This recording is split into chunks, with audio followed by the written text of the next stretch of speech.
squad cars. The story you're about to hear is true.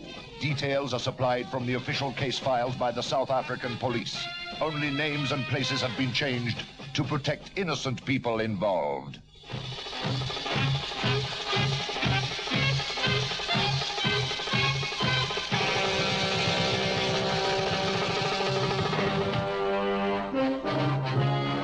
Durban, Friday the 17th of April, 4:45 p.m. The heart of the Durban North shopping complex at Broadway is a large double-story supermarket set well back from the tree-lined street in a spacious tarmac parking area.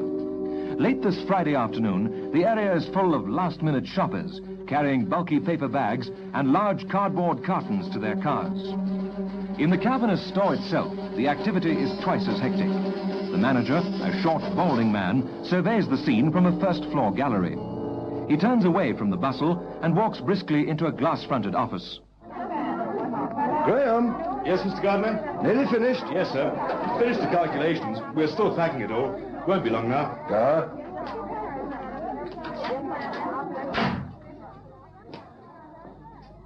Looks like quite a large amount this week. Well, over 7,500. Oh, here's a slip. Okay. Good. Head office should be pleased with the figures. Same system this week, sir? How do you mean? Do we take this over to head office, to their big safe? Yes. Yes, I'm afraid it is. It's about time they put a big enough safe in here, sir. Then we could bank it ourselves in the morning. I think they intend to do that, Trent. It's taking a little time, that's all. I don't feel safe with this lot in the car. Not all the way into town. Neither do I, Trent, but it's got to be done. Yes. Give me a shout when the money's all packed, and I'll give you a hand to take it down to my car. Right, sir. Do I bring the revolver as usual? No, of course. I'm sure nothing will happen, but we can't take any risks.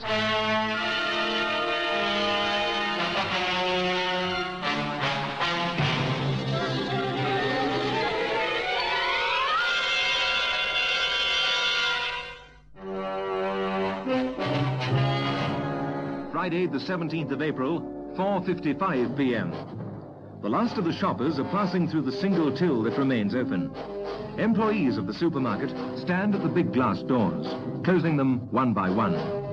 As the last door closes, Gardner and Trent walk out of the manager's office, down a flight of stairs into the shopping area, and out through a side door. Trent is carrying a bulky leather briefcase. They cross the darkening parking area towards Gardner's car. Intent on reaching the car, they pay little attention to another car parked some way from them in the far corner of the tarmac yard. Two men sit in the car. The driver smokes a cigarette. Slim. There they are now. I've seen him. Look, why don't we get him now, man? There's no one about. It's easy, man. Let's take them now.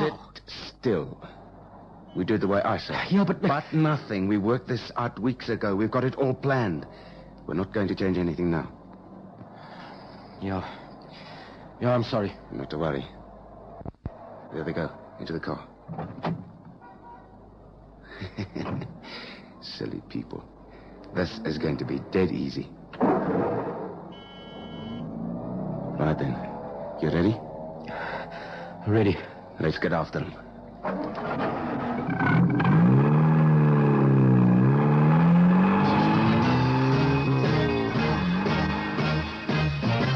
Careful. It's all right, sir. I see him. Stupid man. Oh, people do silly things in the rush hour. They're all in a hurry to get home. So are we. Not only home, Mr. Gardner. Well, how do you mean? Well, I'd be a lot happier when that money's in the safe at head office. I'm getting to hate these Friday trips. I'm sure you are, Trent. I'm very grateful to you. Very grateful for your company. Oh, look at that traffic. We'll be agents still. Good thing the head office is away from the center. Once we get past the bridge, we'll be in the clear. Yeah. Not much traffic after that. I hope. Hey, don't lose them, Slim. No chance of that. All this traffic, it's getting dark. How many times have we done this trip, eh? Just how many times have we followed that car on a Friday? 3 times now. Right. Have I ever lost them? No. And we're not going to lose them this time. You know why? Because we know where they're going. Yeah. But they don't, do they? Oh, now that's better. Out of the worst of the traffic. Won't be long now. Getting darker by the second. I've already got my lights on. Not more than a block away from here. You'd hardly believe it, would you, sir? What? Not 10 minutes ago, we were crawling through the rush hour, and now I can't see a single car. Oh, I beg your pardon. One car. There's a car passing us now. Certainly moving, whoever he is. What's he doing? There's plenty of room to pass. But he's not trying to pass. He's next to me, pulling over. He's pushing me off the road. Oh, he's out of control. I can't hold him.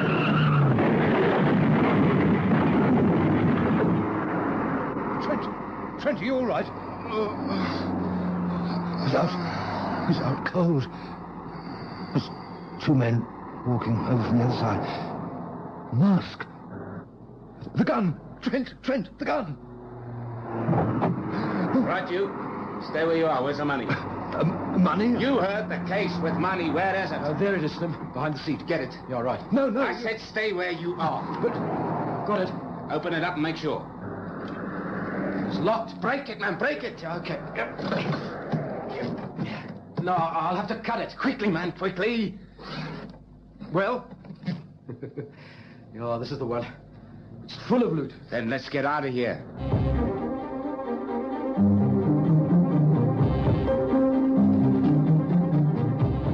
The two men sprint back to their waiting car. The taller of the two, who holds the automatic pistol, pauses for a split second as he looks back at the disabled vehicle before he slides behind the wheel, revs the already idling motor, and accelerates into the gathering dark.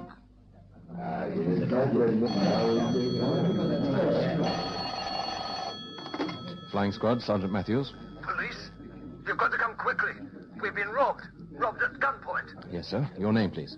A garden of Highway Supermarkets near the head office in Grayville, 1st Avenue. Right, sir. Robbery, you say? 2 men in a car. Quickly, please. I'm sending a car straight away, Mr. Gardner.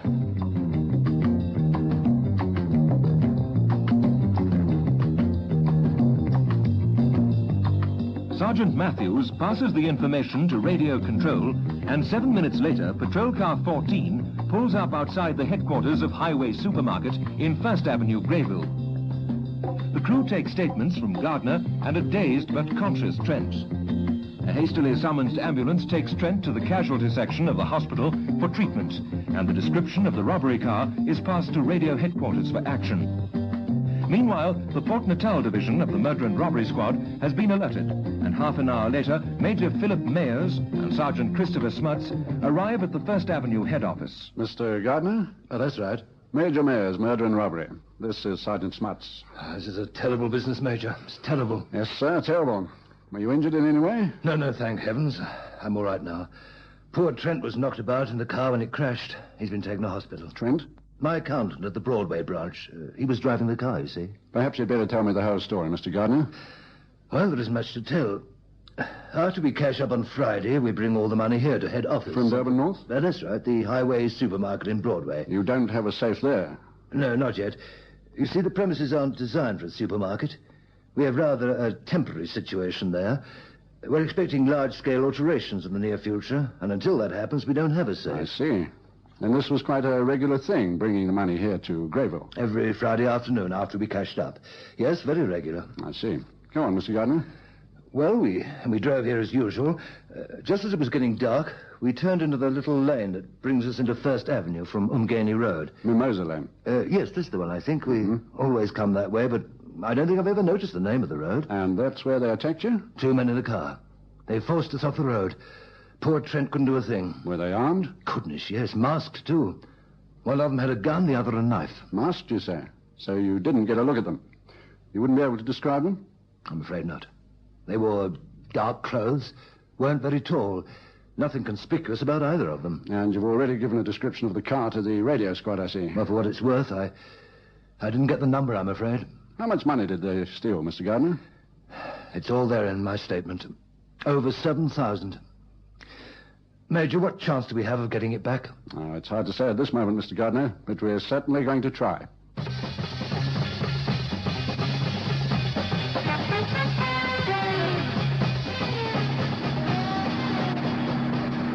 Well, Sergeant, what do you think?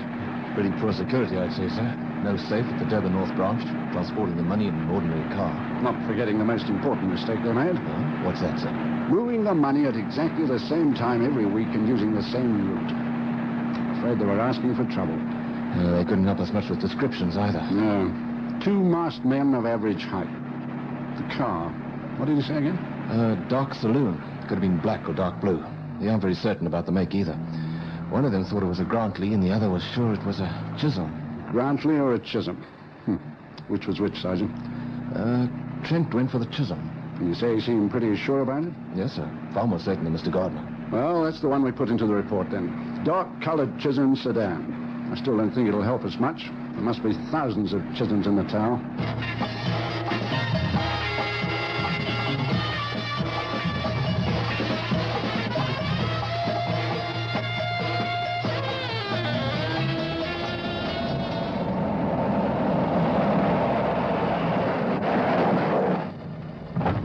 Open up the garage door. Yeah, I can.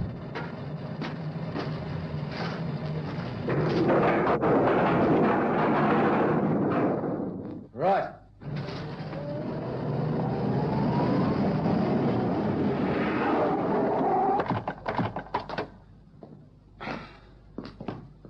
Close up.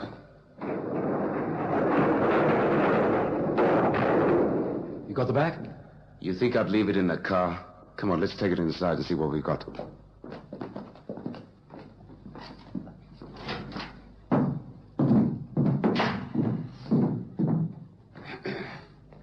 Lights? Right. Let's get that money out.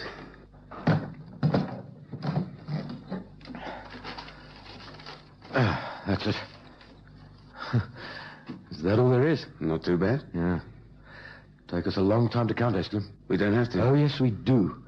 We're going to share. And we don't share unless we know how much we've got to share. Look, man, look. What's that? Slip. Accounting slip, see? That's how much we've got in the bag. Hey, that's clever. What's it say?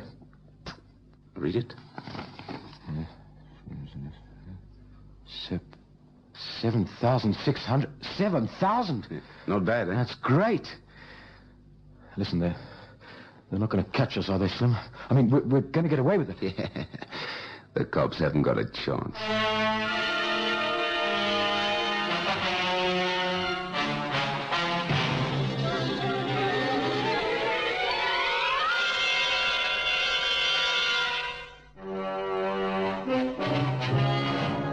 Durban, Saturday, 18th of April, 9:45 a.m.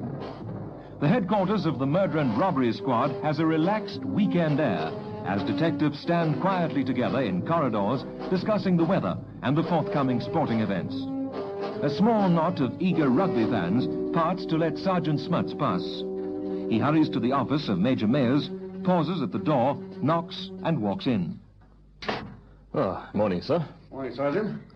You got something there, sir? No, not much. I had records dig up a pile of recent convictions for armed robbery. I was just looking through it. Oh, hoping our men aren't first-timers. No, I don't think they are. They were much too well organized. There was a definite professional touch to last night's hold-up. Did you come up with anything, sir? No, it's hardly likely. I don't really know what I'm looking for a start. I brought the stolen vehicles list through. There are 4 Chisholms on it. One's dark blue. That might be useful. Here you are, sir. Thanks. JPEG number. Yeah, but stolen here. It belongs to a holidaymaker. Stolen on the beachfront yesterday morning. Well, that'd fit, of course. I've already put out a special call to radio. Good. But if I'm right about our friends being professionals, they'd hardly ride around in the car after a hold-up. You think they'd abandon it somewhere? Yes, of course. If it's the car we're looking for. No, I think we'll find our men in this little list, Sergeant. Look, I want you to look up each one of these ex-jailbirds for me. Find out what he was doing last Friday night. How many names on the list, sir? 17. You're supposed to be playing rugby this afternoon, aren't you? Well, yes, sir, I am. Has your team got a good reserve? Well, I don't know him too well. He's a new boy, actually. He might be quite good. Well, then, you're going to have a chance to find out, aren't you? Yes, sir.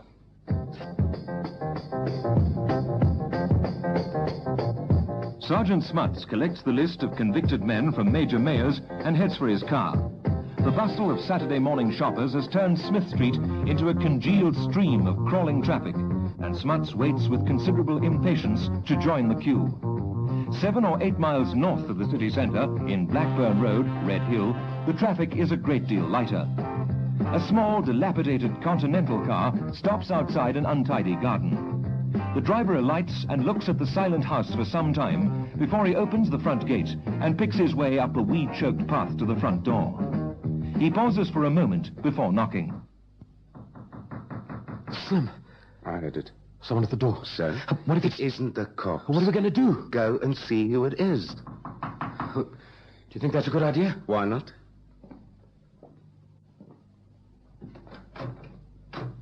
Hello, Teddy. It's you. What do you want? Oh, you saw I come and say hello and all that. What, can I come in? Well, I don't know about that because... Who is it, man? It's Mac. Slim there. Yeah, look, you see, we're sort of busy right now. We've got a business thing going. You know what it's like. I know what it's like. Maybe if I come around later. Yeah, you do that, hey? Much later. Bye, Mac. Bye. What did he want? He didn't say. Just wanted to come in. Another handout, I suppose. He's a bit of a pain. Yeah, poor old blighter. How long's he been out now? A couple of months. He didn't have any idea what was going on, did he? Mac? You must be kidding. He doesn't even know what day of the week it is.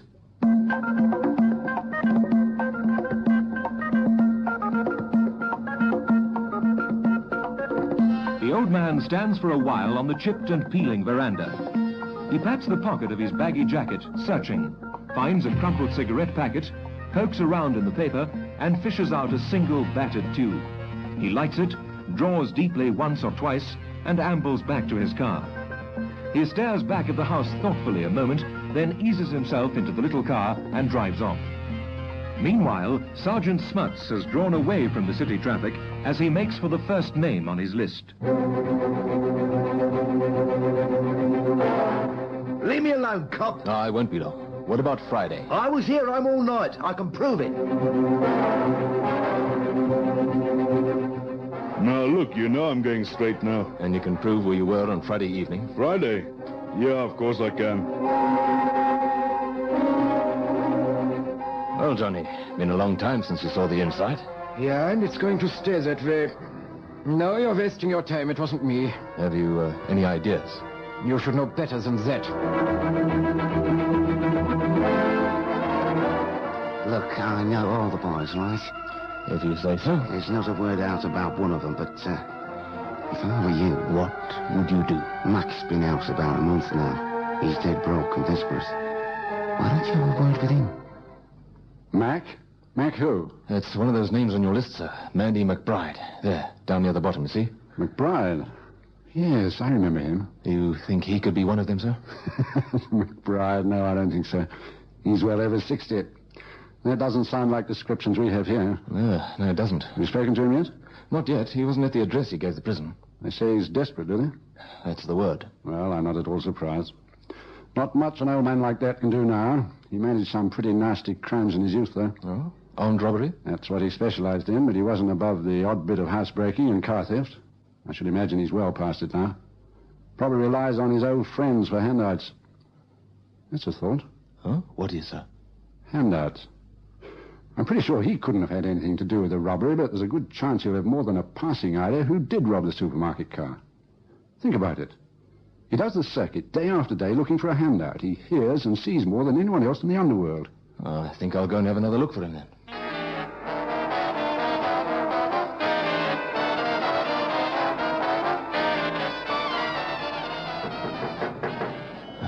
This is the house. He can't be doing very well. Yes? McBride? That's right.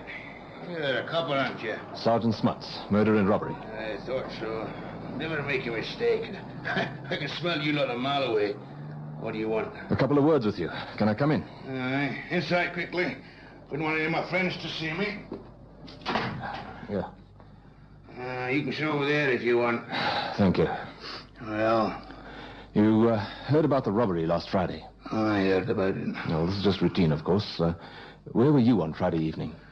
Oh, I've no idea. I see. Well, I wasn't anywhere near the robbery. Not that I wouldn't have liked to have been, you understand. I'm past it now. You know quite a lot of people in this game, don't you, man? Oh, I know them all, even the young ones. So you probably have a good idea who did rob that supermarket. Probably. You know that the highway supermarkets have offered a reward for the money. They won't have to pay out. You'll never get them. Unless you help us. You could collect that reward, you know. You can't be doing too well at the moment. Out. Just think about it. Outside. Clear out. I've never shopped anyone in my life, and I'm not going to start now. Well, I've left my phone number in case you change your mind. Get out! Get out!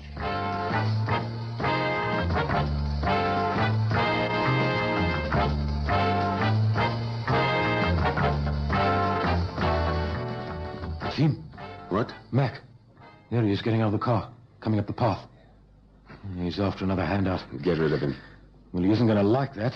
He'll guess there's something up. He's had enough from us. Tell him to clear out. Yeah, okay. You're frightened of an old man? Of course not. Then get on with it. All right.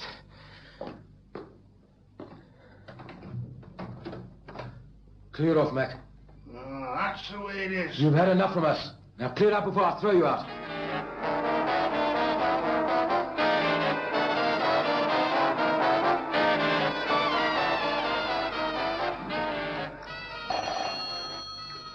Answer that, would you, Sergeant? Aye, sir. Sergeant Smuts? Smuts. You the same one came to see me? Who's speaking? McBride. Ah, good morning, Mac. It's McBride, sir. Right, I'll listen on the extension. Smuts. Yes, I'm here, Mac. What's the trouble? You said something about that award. That's right. 500 rand. What do I have to do to get it? Well, you just have to give us enough information to arrest and convict the men who robbed the highway supermarkets. Aye. That's easy money, Smuts. Now listen carefully. Red Hill, Durban, Tuesday the 21st of April, 6:30 p.m. There is a single light burning in the shabby little bungalow in Blackburn Road. Patrol car 16 approaches from the North Coast Road corner, and patrol car 7 coasts downhill.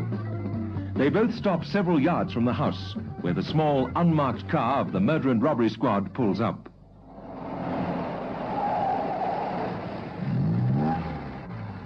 Both patrol cars are in position, sir. Good. Let's hope we don't need them. Come on.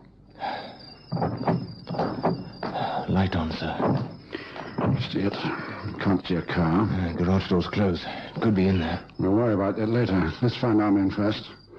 You stay down here in the driveway. That'll cover the back door and put you in a spot to help me if I get into trouble. Right. I haven't done much about this garden. Right, it's a mess. This is where I go in alone. Good luck, sir. Thanks.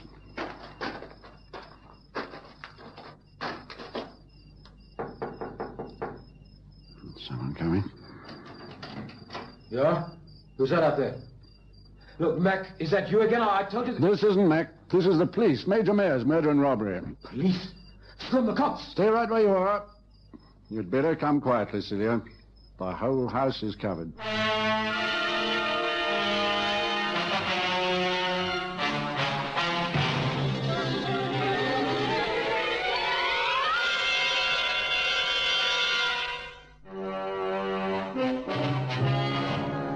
Two men were arrested and charged under the names of Terence Cillier and Gavin French.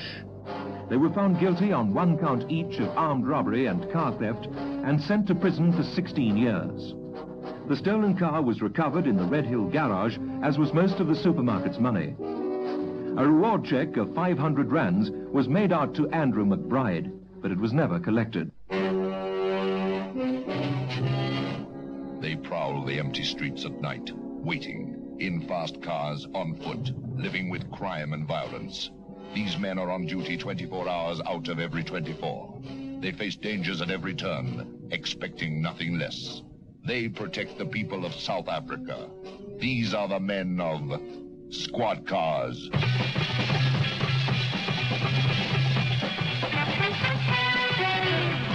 Listen again next Friday evening to another dramatic story in our authentic South African police series, Squad Cars. Squad Cars is directed by Colin Fish and produced by David Gooden.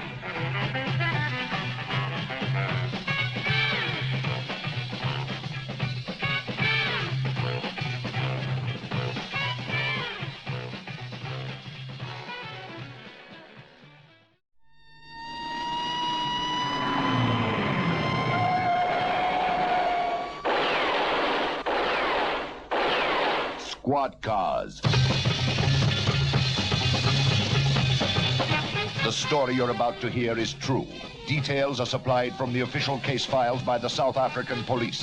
Only names and places have been changed to protect innocent people involved.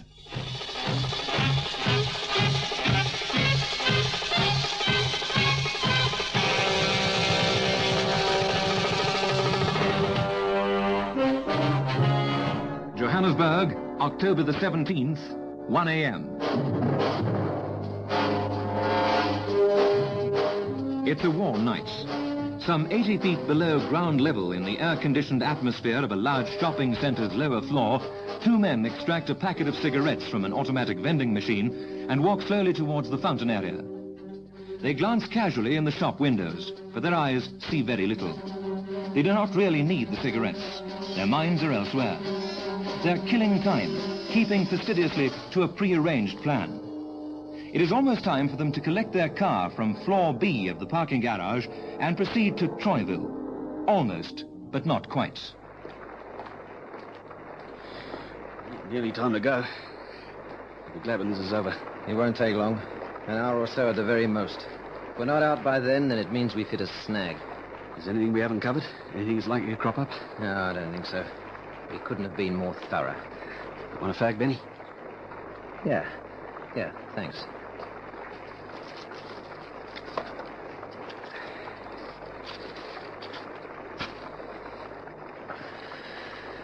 I just hope we've got all the facts right. I'd hate to be going through all this for nothing. What do you make the time? It's just after 1. Time we're on the move if we're still going in at 20 past. Of course we are. There's no reason to change anything at all. Did you test the oxy-acetylene gear before you put it in the boot? Yeah, working fine. If we do mess this one up, we certainly can't blame the equipment. All the stuff we got's first class. How many times have I got to tell you? We're not going to mess it up. I wish you'd stop thinking that way. Okay, I'm sorry. It's just this waiting gets on my nerves. I'll be all right once we get going. I know you will. You need something to occupy your mind. Something like a nice, big, fat, juicy safe. And you know what, Harry? In just a few minutes, you're going to get one.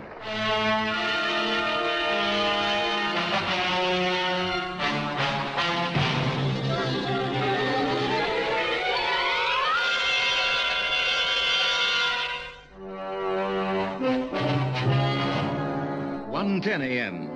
Harry Briggs and Benny Fisher leave their motor car parked in a side alley just off Voorhout Road and break into a clothing company's warehouse.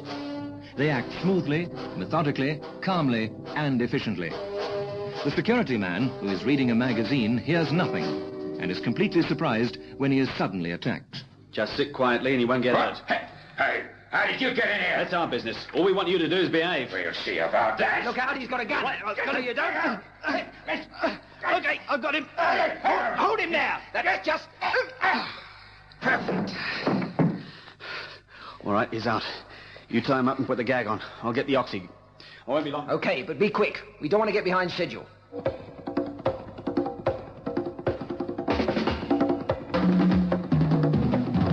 Briggs moves the oxy-acetylene equipment into the warehouse whilst Fisher ties up the night watchman. Then they go into the office and begin to work on the safe by lining the top and bottom and both sides with explosives. At 1:45 a.m., their preparations are complete.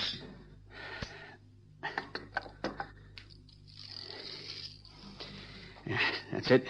All ready to go. Touch wood. Is the detonator all set? Everything's all set. We can get over there behind those crates. They'll shield us from the blast. All right. Well, let's get it over with. We've still got a lot of work to do. Ready? Yeah. Ready when you are. Right.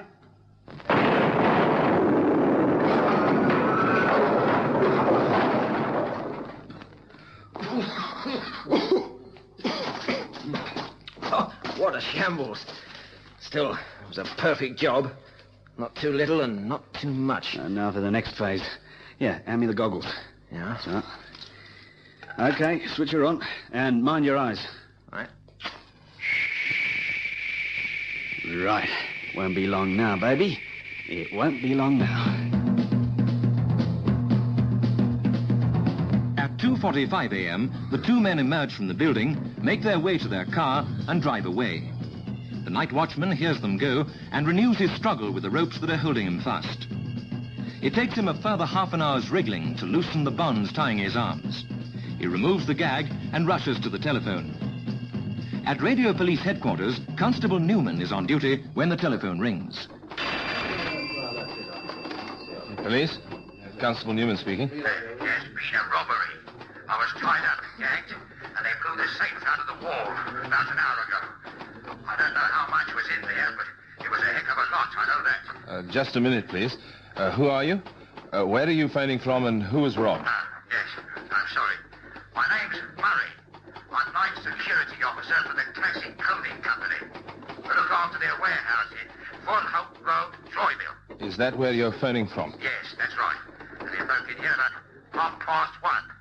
I've only just managed to get free. Are you hurt? No, I'm all right. Just a bit of a headache. We'll send someone round immediately. Whereabouts in Fort Hope Road is this warehouse? Down at the bottom, next to the timber yard. Oh, yes. All right, Mr. Murray. We'll have someone with you in a matter of minutes.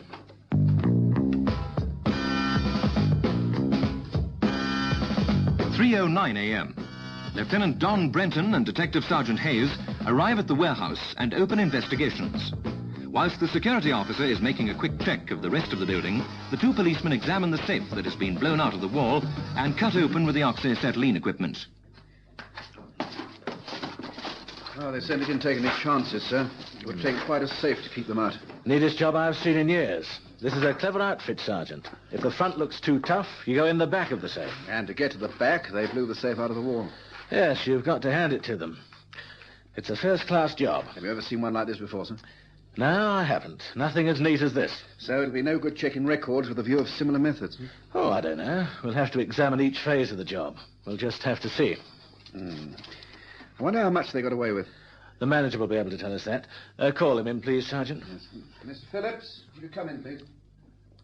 Oh, good morning, gentlemen. I got here as quickly as I could. Sorry to drag you out like this, Mr. Phillips, but you're the only man who can tell us what they got away with. I can tell you fairly accurately. About 35,000 rand. Why so much? It's not the end of the month. No, but it's Friday, Bantu wages. To the tune of 35,000 rand? No. That figure includes receipts from salesmen for the week. And this is the time of the month we pay their commission. I see. There's actually more money in the safe at this time than at the end of the month. So whoever did this was well acquainted with the way we do things here. Yes, the information must have come from some member of the staff. But this job was pulled by experts. Look at it. Incredible. It's a miracle the roof didn't fall in. No miracle, Mr. Phillips. This operation was planned to the last degree. Exactly the right charges were used to do what they had in mind. As you say, the roof would have come in if they'd used a bigger charge. But they used exactly the right amount. I'd hate to have been in here when they did it. How does this affect the company? Are you insured against theft? Oh, yes, there's no worry there. The insurance company won't like it very much, though. Oh, how's Murray? Oh, he was very lucky. Got away with just a headache. Good. I'm glad they didn't hurt him badly. He's been with the company for years. And not a young man anymore. Oh, where is he, by the way? He's checking the rest of the warehouse. Have you informed the managing director? No. You were our prime concern. You're the one with the keys and the knowledge of how much the safe contained. We figured you could inform all the other interested parties. I'd better get on with it. Mr. Ward isn't going to be at all pleased. Just a minute, Mr. Phillips, before you go. Yes? Haven't you got a burglar alarm? Yes, of course. Gets more and more interesting. All right, Mr. Phillips.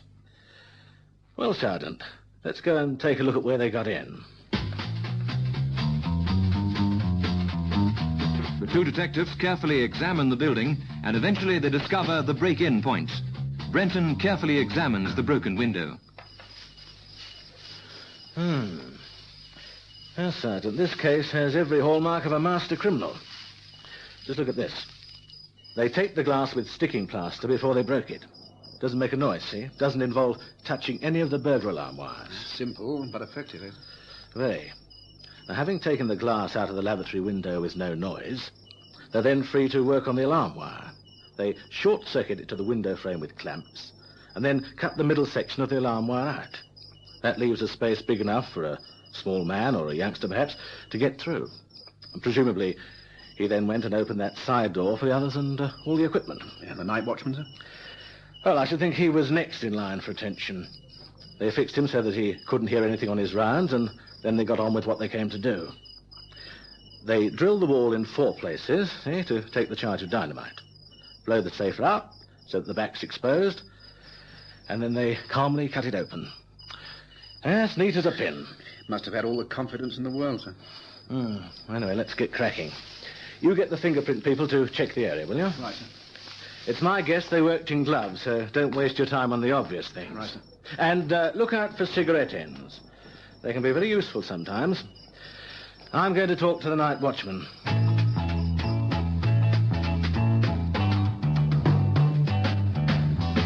Whilst Detective Sergeant Hayes and members of the fingerprint department examine the area for clues, Lieutenant Brenton walks back into the warehouse and questions the night security officer, Charlie Murray. So you didn't really have much of a chance to look at them then? No, sir, no. It all happened very quickly, and, they was wearing hats with handkerchiefs covering up their faces. Any impressions of height or weight? Nothing outstanding, sir. Seemed pretty average to me. Sure you can't be of any more help to you, but... Well, I didn't really get much chance. I did my best against them, but it was too strong for me. No, don't worry, Charlie. I'm sure you did what you could. Yeah, I don't know where the footprints are any good to you people, but there's 2 or 3 over by that packing case. Look, I'll show you.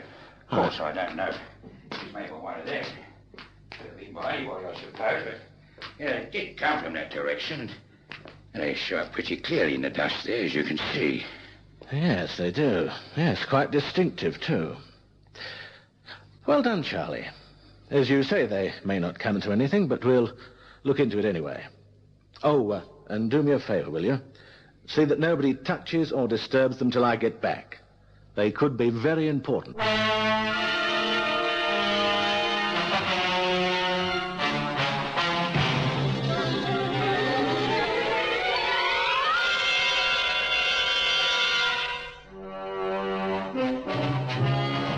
Lieutenant Brenton finishes questioning the night watchman, Charlie Murray, and goes into the office where the safe has been blown from the wall. Detective Sergeant Hayes, who has finished investigations outside, is already hard at work in there. Sir, how are you getting on, Sergeant? We found some fingerprints on the cistern, sir, but we won't know whether they're of any value until we fingerprint the staff after their arrival. That's a good lead, worth following. And you, sir? Was the watchman any help? Well, there were 2 of them, probably youngsters. There's a couple of sets of footprints in the dust. They're worth a picture and a plaster cast. Right, sir. Now, let's have a look at that safe. Yes, hole in the back, big enough to provide access to the shelves. They must know this make of safe. Would you know where to make a hole like this? No, sir. So it looks as though they've done it before. Mr. Ward should be here very soon now. Mr. Phillips, how many people work in the admin department? There are 15 of us. Have they all been here a long time? Well, most of them have. 2 girls joined us in the last 6 months, but we always have quite a large turnover. Have you fired anyone recently? No. We're usually quite lucky with our staff. Well, I shall want to talk to each member after they arrive for work, and they'll be fingerprinted. What on earth for? Oh, it's a matter of routine, and for use as reference. Oh, I see. It's not that you think any member of the staff did it? Oh, I'd be very surprised if they did, but stranger things have happened. It's not entirely beyond the realms of possibility for you to have a safe cracker on your staff.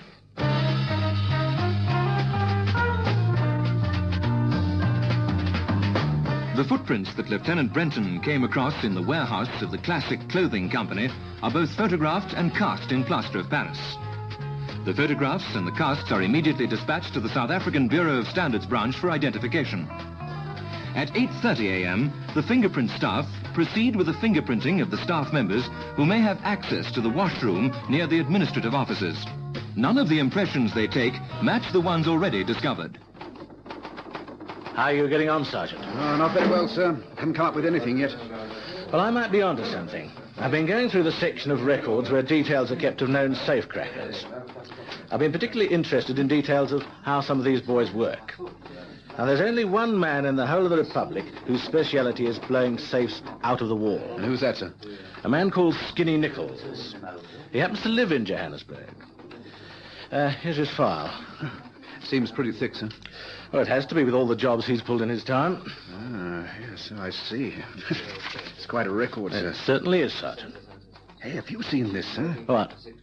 He got the indeterminate sentence for his last job, so he's still inside. Oh, not Skinny. He'll get time off for good behavior. I'd say that it's odds on that he's a free man again by now. Yes, I think it might pay us to go up to the jail and find out a little bit more about Mr. Nichols. If he has been released already, we can find out where he's likely to be.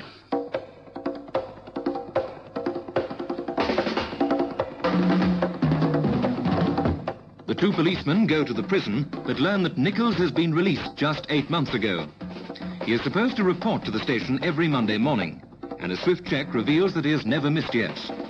Brenton and Hayes obtain his current address and go to see him, in the hope that he may provide a shortcut to the solution of the warehouse robbery.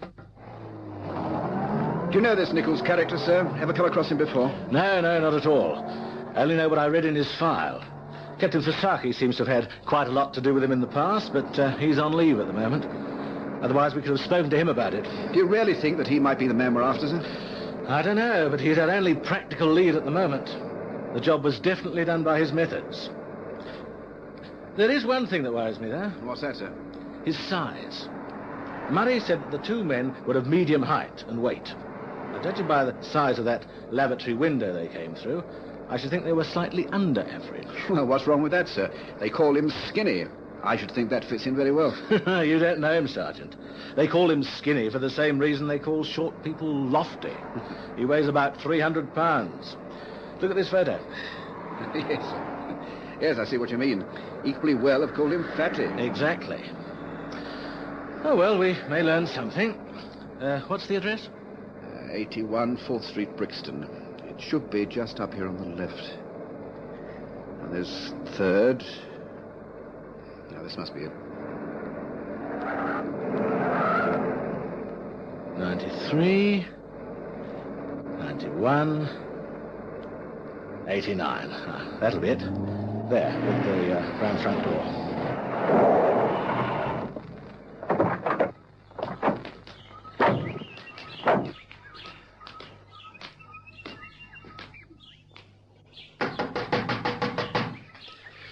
Place looks as if it's just been painted, so you can't be too hard up. Good afternoon. Mr. Nichols? Yes, sir. What can I do for you, gentlemen? It's a long time since I've had a visit from the law. We'd like to have a few words with you, if you can spare us the time. I should think so. I've no pressing engagements at the moment. Won't you come inside? Thank you. Come to this way. You'll have to excuse the mess, but we've been having a bit of a clean-up. Usually around at this time of the year. Not that I'm always here, of course. I spend quite a lot of time away. On business, you might say. Quite. And we happen to know where you've been doing your business for the past few years. I do. Well, that's in the past now. I've done my time and have to learn my lesson. I'm pleased to hear it. And surprised as well. You've been given the same lesson several times in your life, but it's never sunk in before. Well, it has this time. Anyway, what do you want? You haven't come here just to make me feel uncomfortable. No, we haven't. We'd like to know where you were last night. Last night? What time? Well, let's say between midnight and 2 a.m. Where were you then, Skinny? Well, now, I could say I was in bed. Well, that would be a perfectly reasonable place to be at that time of night. On the other hand, it wouldn't be true. And if you happened to find that out, it would automatically put me on the wrong side, wouldn't it? Well, it so happens that I was playing cards. Poker, if you must know. Sergeant. Ian Petty, Pete Ace, Nigel Bullock, Derek Starkey, Alan Bulston, and George White. Is that the lot? Well, how many do you want? You can't have any more. With me, that makes 7, a full school. And they'll all vouch for you, I suppose? Well, of course they will. And they're not all ex-cons, you know. Well, Derek Starkey is an estate agent. Nigel Bullock's an accountant, both respectable men. All right. But we'll check. Oh, I'm sure you will. I wouldn't expect otherwise. Well, I suppose someone's pulled a job, and I am in line to be nailed for it. Am I right? No, we don't want to nail anybody for anything they haven't done. If your alibi checks out, you've got nothing to worry about. So why did you come to me? What made you suspect me in the first place? The way the job was done bore a marked similarity to the way you operate. Used to operate. I beg your pardon. Used to operate. If you're innocent, then I apologize for taking up so much of your time. Not at all, Lieutenant. It's been a pleasure. Come around again, any time. We might do just that, Skinny. You never know.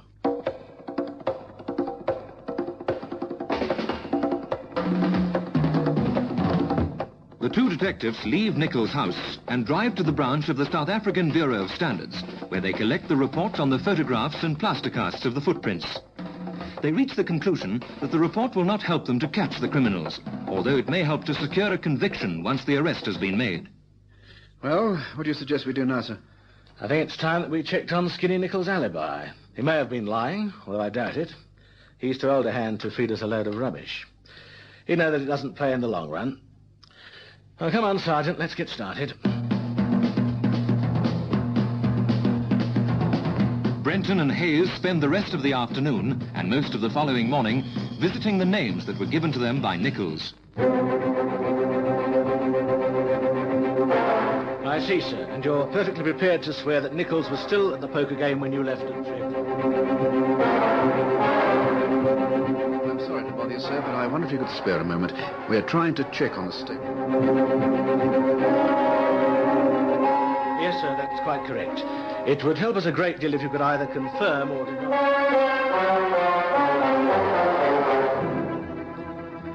We've covered them all now, haven't we, sir? Not yet, Sergeant. Still one more to go, and he may provide the lead we're looking for. By midday on the 18th of November, Nichols' alibi is found to be completely watertight, but Lieutenant Brenton is still not satisfied. He orders a 24-hour watch to be kept on Nichols in the hope that something may turn up.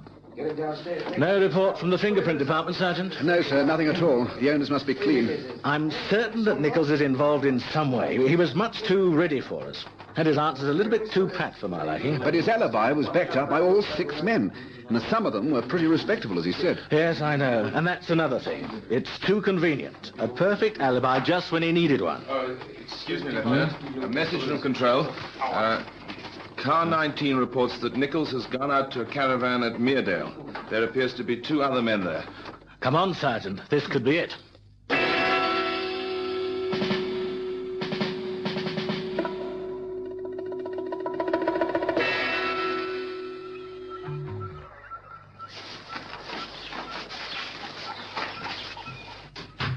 I couldn't live in one of these things. Send me scatty. Well, it's better than a cell, or didn't you think of that? Don't get funny with me, boy. Now, what's all the rush about? We want to move on. Down to Durban, perhaps. With the caravan? Why not? Makes an ideal place to stay and far more private than a hotel room. Are you coming or not? I can't. The police have been round asking questions. What? All right, it's nothing but to get alarmed about, only routine. They've got a record, haven't I? They're bound to come to me. So, what are you going to do? Why can't you go away if it was only routine? It would look suspicious if I suddenly left town. Now, you better give me my share and push off. You got the money here? Yeah, it's in this case.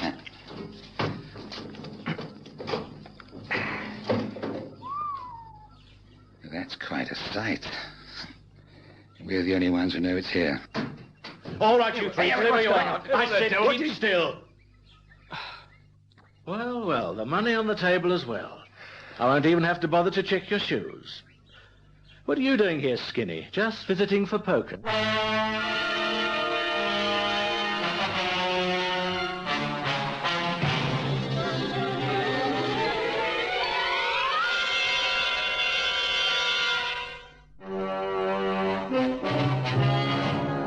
At the trial, Harry Briggs and Benny Fisher were each sentenced to 5 years' imprisonment, 2 years of which were suspended. Nichols, who had planned and organized the robbery, was returned to prison to continue his indeterminate sentence. All the money was recovered. They prowl the empty streets at night, waiting, in fast cars, on foot, living with crime and violence. These men are on duty 24 hours out of every 24. They face dangers at every turn, expecting nothing less. They protect the people of South Africa. These are the men of Squad Cars.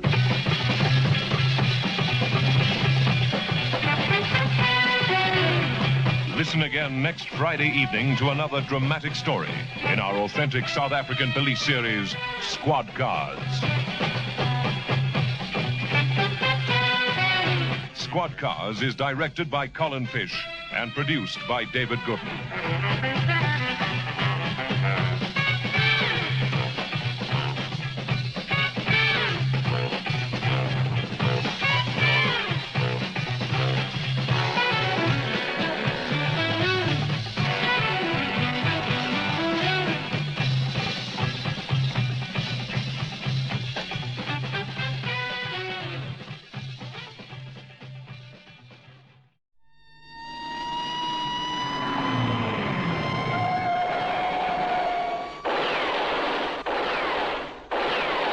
Squad cars.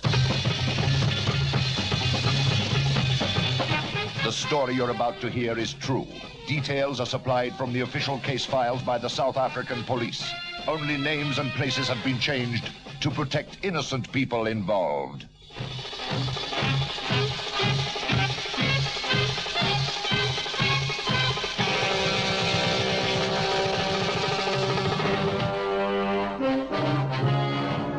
Johannesburg, 19th November, 10:15 a.m. A huge motor van belonging to the Commercial Tobacco Company breaks clear of the busy city streets and heads south through Selby and Boysons, bound for Vereeniging. The traffic is fairly light, and the driver, Johnny Gregg, is thankful for this, as the constant shifting down and up through the 9 forward gears is a slow and tedious business. With him, the cab, is his assistant, Cassius Ndomo. They travel out through Mondior, unworried by the speed limit, as they never get anywhere near it. The giant vehicle is, in fact, capable of considerable speed, but Gregg is a careful driver and does not like to put too much strain on the throbbing pistons that hammer incessantly beneath the red and yellow engine cover. When you go up for your license, Gaz? Oh, in 3 weeks' time, on the 8th of December. Oh, you'll pass all right. No sweat. Maybe not. Perhaps I'll mess up the test. No, you won't. You don't know that, Johnny. I'll be nervous, so perhaps I will not do my best. Still, it is the same for everyone. Then I'll have to find a new mate. You'll get a lorry of your own then. Yes, and some money too. Hey, do you think that car's broken down? I don't know. Whether he has or not, we can't get through that gap anyway. Yeah, he's in trouble, all right. Bonnet's up. Oh, why doesn't he push it to the side then? Oh, have no clue. Perhaps he's not strong enough. Let's find out. He's coming over. Hey, what? This is a .38 caliber revolver, so let's not play any games. Get out. What do you think you're up to? I said get out. You too, Sambo. Listen, I don't know. One more squeak out of you and I'll blow your head off.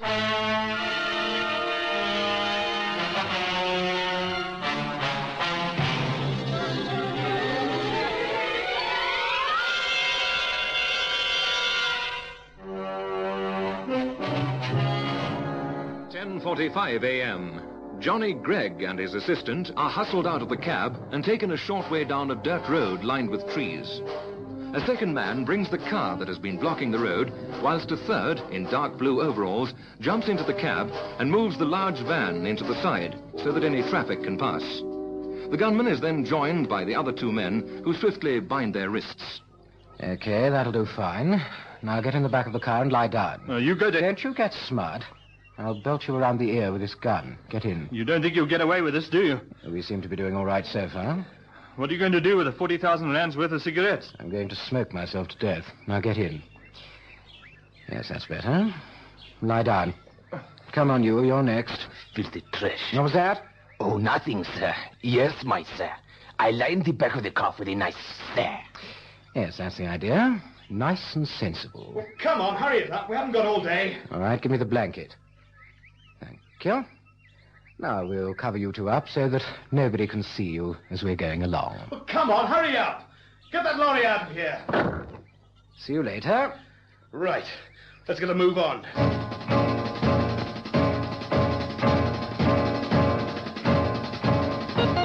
The lorry load of cigarettes is driven away by the man in the overalls. The man with the gun rides beside him in the passenger seat. The third man drives the car with the 2 tobacco firm employees securely bound in the back. After what seems like a long ride, the car is driven slowly into the veldt. Beneath the blanket, the 2 bound men can hear the scratching of the grass on the underside of the car. They can feel the car lurching as it bounces over an uneven surface and comes to a halt. Right. Let's have you two out and on your feet. What are you going to do with us? We're going to leave you here. Where are we? Miles from anywhere. But come on, you. All right, I'm coming. Now go and sit under that tree. Yes, sir. He's not going to use the gun, is he? I don't think so, Cass. It's just for show. Oh, come on. Sit down. Back to back with the tree between you. But we could be left here for days. Oh, I don't think so. There's a farm road just over there. Somebody will see you. Now, we'll just rope you together so that you don't go for a little walk before we want you to. Not sunk too tight, are they? As if you care. We didn't hurt you. Didn't lay a finger on you. Johnny, if we're here too long without seeing anyone, we're going to die. No, look, you mustn't worry. Someone will come along sooner or later. All we can do is wait.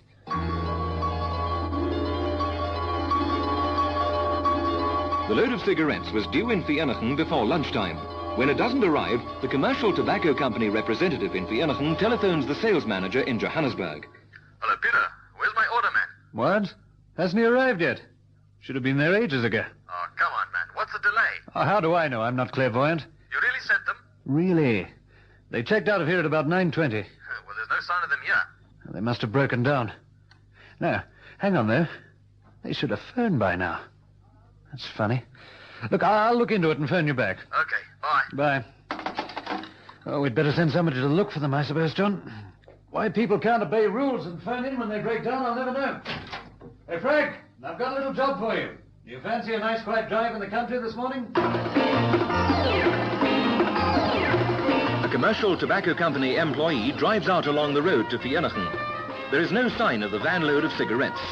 The man reports to Peter White accordingly, and his superiors decide that it's a case for the police. Their telephone call is relayed along the usual channels, arriving in this instance at the CID. Lieutenant Sharp is available for the case, and along with Detective Sergeant Bennett, he goes to the commercial tobacco company and talks to the man responsible for dispatching the cigarettes, Peter White. This is a very upsetting business, Lieutenant. Yes, Mr. White. Now, how much are the cigarettes worth? 40,000 rand. Well, that's their retail value. If the thieves get a quarter of that amount, I suppose they'll be well satisfied.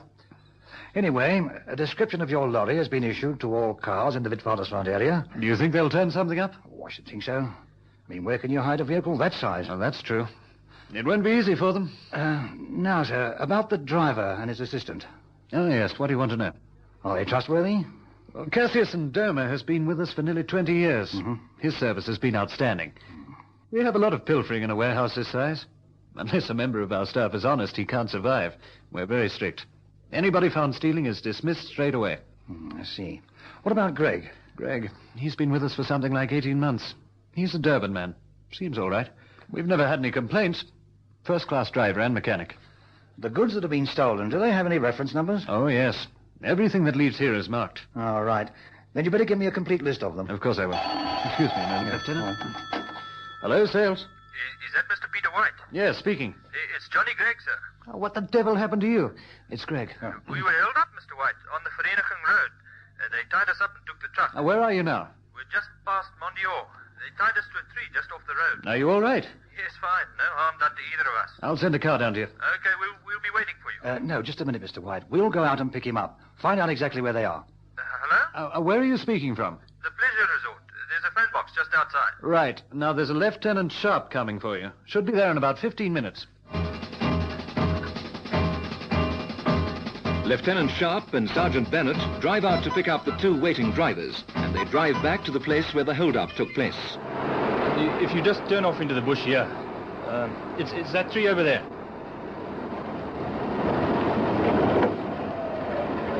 And you left the ropes by the trees? Yes.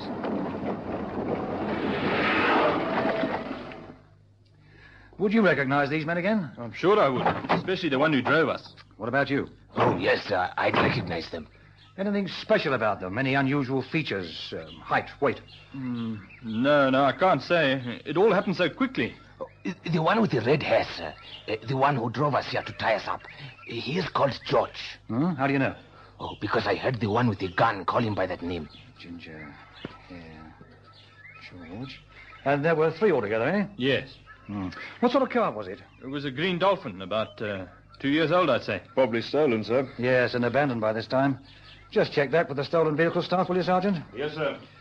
Now, do you make this trip to Hijacking regularly? Yeah, we go out there once a month. Same day, same time? That's right. Regular as clockwork we are. I see. That'll account for their information. These are the ropes, sir. We left them by the tree where the farm boy untied us. Mm-hmm. It's nylon. Expensive stuff. Do you think they'll get these chaps, Lieutenant? Oh, I should think so. They've made too many mistakes already to get away with it. And they've probably made a lot more. I've checked with control, sir. Oh, good. There is a green dolphin on the list. It hasn't been recovered yet. Oh, all right, it'll turn up. All right, now let's go to where you were stopped on the road. We might find something there.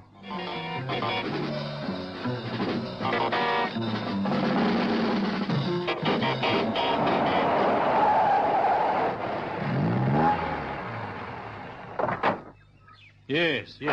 This is it, isn't it, Cass? Yes, sir. Right here. They were taking a bit of a chance. Staging that kind of hold up here, this road can be quite busy. Oh, yes, sir. But it's long and straight. You can see for miles in both directions. They'd have plenty of time to get moving if there was something coming. Lucky for them, there were no other vehicles around when they slewed their car across the road. I think the car must have been hidden along the track there, sir. That's where they came from, is it? I didn't see, Lieutenant. Yes, sir. You see there? Wheel spin. Yeah. They must have moved fast when they saw the van coming. Yes. Sergeant, where would you go with a truckload of cigarettes? From here, sir? That's what we're talking about, isn't it, Sergeant? Yes, sir. Sorry, sir. Well, I think I'd be smart enough to realize that the truck would soon be missed. So I don't think I'd go back into town. Why not? In case you were spotted, you mean? Yes. I'd be running the risk of being seen by other tobacco company employees or our fellows. Well, maybe they weren't as cautious as you. If it were me, sir, I'd go out into the veldt. Yes, and what would you do with the cigarettes? Well, I'd transfer them to another vehicle. Yeah, have to be a pretty big one. Mr. Gregg, was your vehicle full? It was jam-packed, sir. You couldn't have got a stumpy in. It's a lot of cigarettes. Now, where would you get a lorry that big, Sergeant? Well, I'd hire one or nick one. Where from? Well, a furniture van would do. Well, in fact, it would be ideal. Could be, perhaps. But then what would you do with the tobacco lorry? Well, I'd ditch it. Just leave it where I'd parked it for the transfer. It shouldn't be long before it's found. And I reckon that George, the ginger-haired one who tied up Mr. Gregg and his mate here, would have gone to help with the transfer. They'd need every pair of hands they could get to move that stuff quickly. So the car, with a bit of luck, will be where the truck is. If our thinking's correct. Come on, let's go back into town. We can give records as much as we can. We'll show these two some photographs of people who make a habit of this sort of thing and get caught.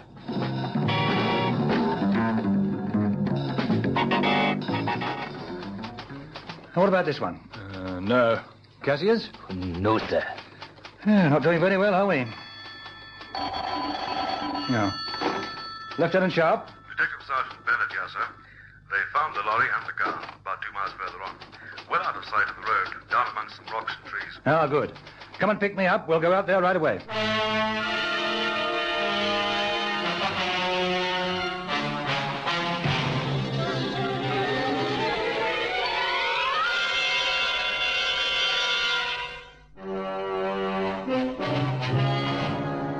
.25 p.m. Lieutenant Sharp and Detective Sergeant Bennett arrive at the place where the commercial tobacco company lorry and the Green Dolphin have been abandoned.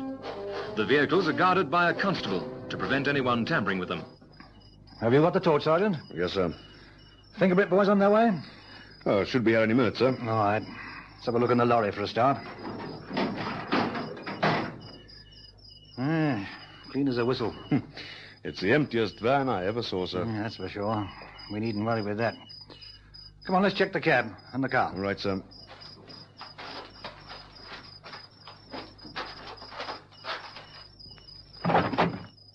Hello? What's this? Looks like a blanket, sir. Another mistake.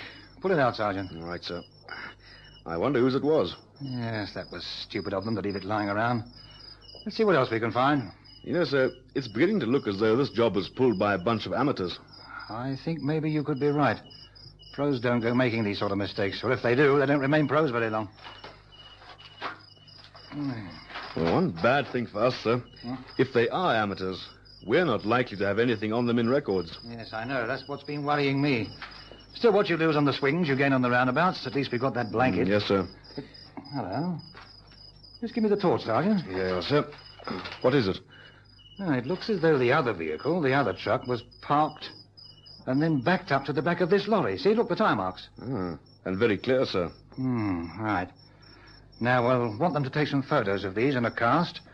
With a bit of luck, we shouldn't have too much trouble identifying this tread. The 20th of November, 8 a.m. at John Foster Square. Lieutenant Sharp and Detective Sergeant Bennett check the evidence they have accumulated.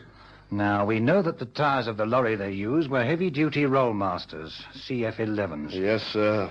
And they must be used by at least half the heavy vehicles in the Republic. Now, come on, Sergeant. I'm not going to ask you to check them all yourself. Cheer up. Come on, it's a lovely evening. Yes, sir. We also have the ropes that were used to tie John Gregan and Domo. Nylon ropes, sir? Correct. And the blanket they so stupidly left behind. We also know that one of the three men has ginger hair and his name is George. Right. And having checked in records with Greg and Ndomo, we know, or can assume, that the thieves aren't professionals. Well, at least that's to say they aren't men with records. The two don't necessarily follow.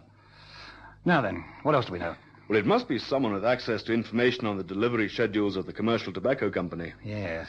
Neither you nor I would be aware of a 40,000 rands worth of cigarettes to Vereeniging. That information must have been made available to somebody in Johannesburg or Vereeniging.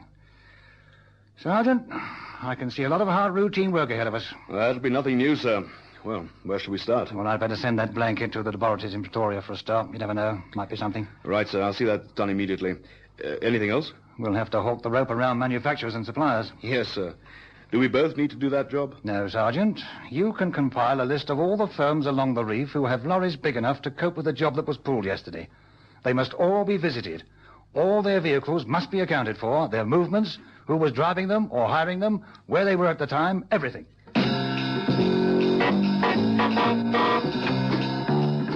Whilst Sergeant Bennett is checking on the lorry and haulage contractors, Lieutenant Sharp is trying to trace the origin of the rope. He visits 3 firms before he is successful. Good morning. I was told you can help me. I'm from the police. Lieutenant Sharp. Good morning. What can I do for you? This piece of rope here. Yes? What's it used for? 3/8 nylon. Any amount of things.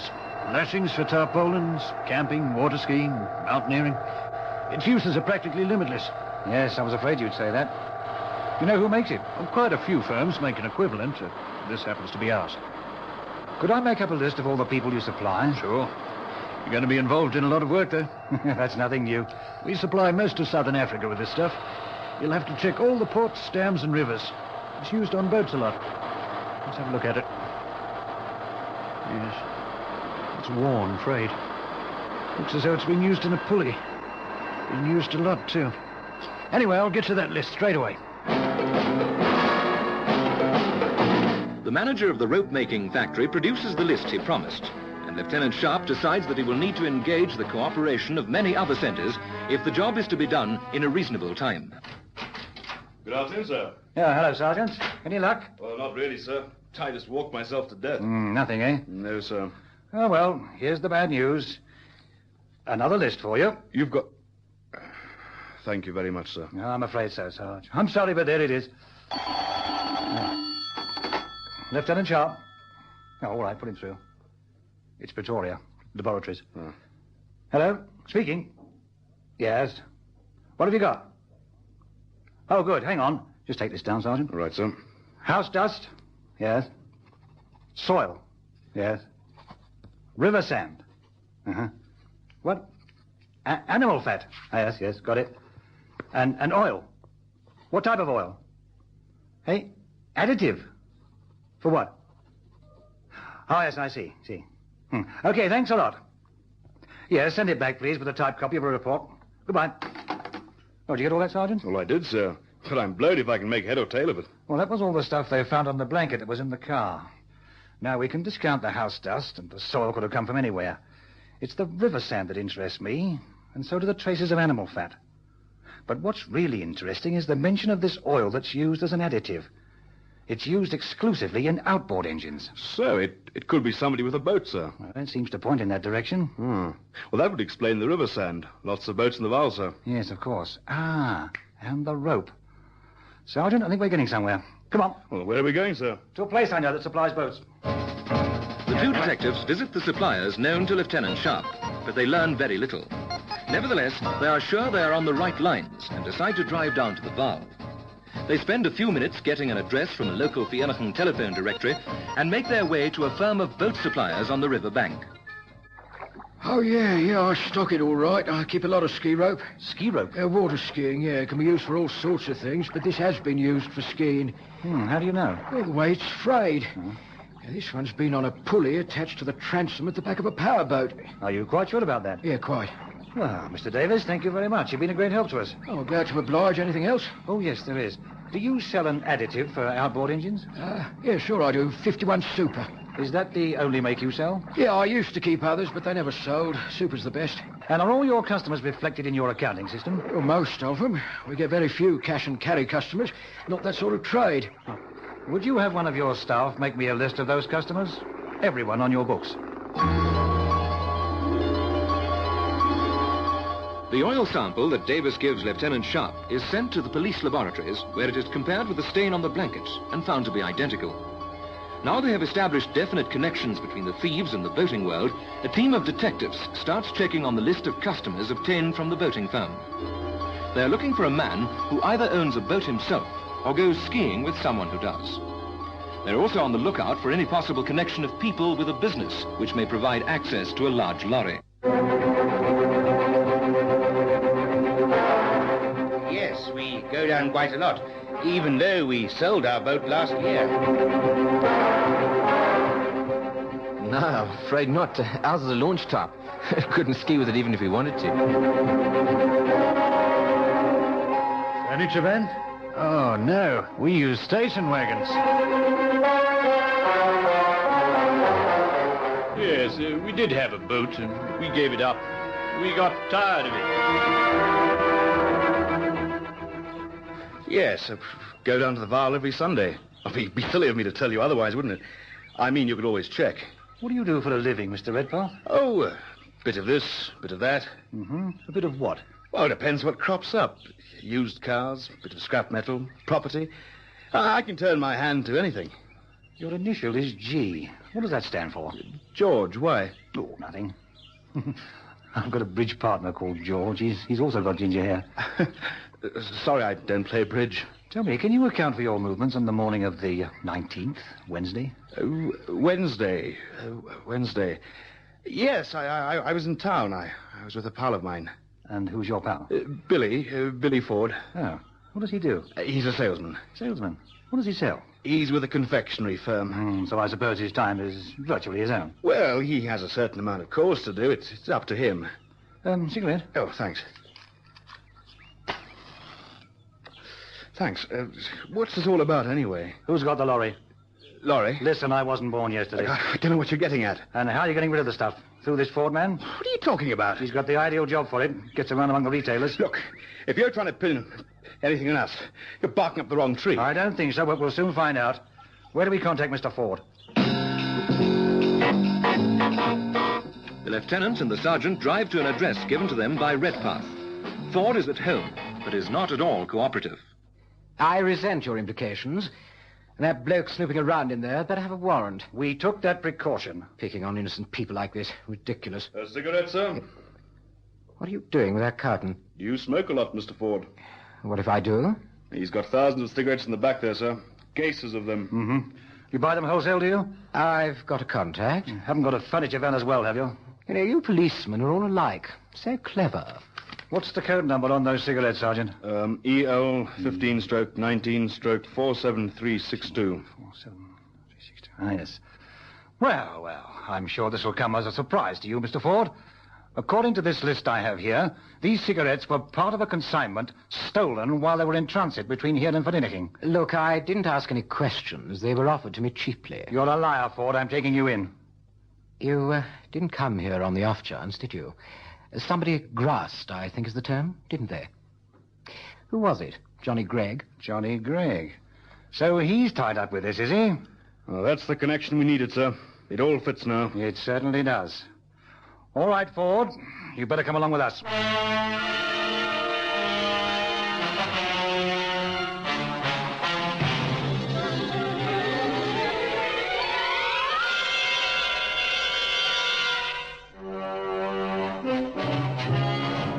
In his statement, Ford named the third member as Peter van Skalkbeek, who ran a small transport and haulage business in Heidelberg.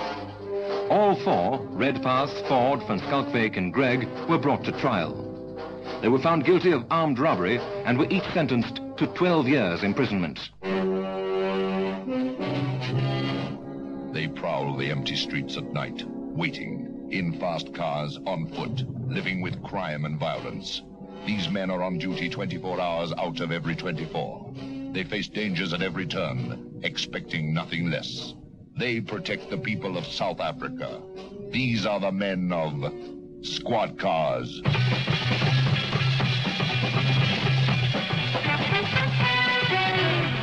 Listen again next Friday evening to another dramatic story in our authentic South African police series, Squad Cars.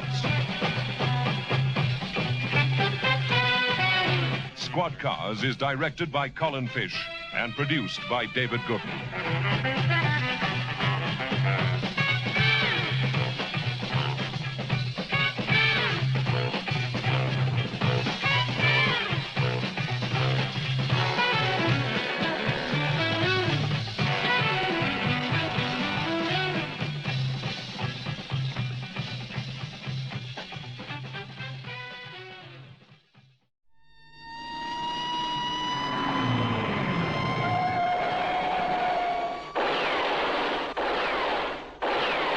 Squad Cars.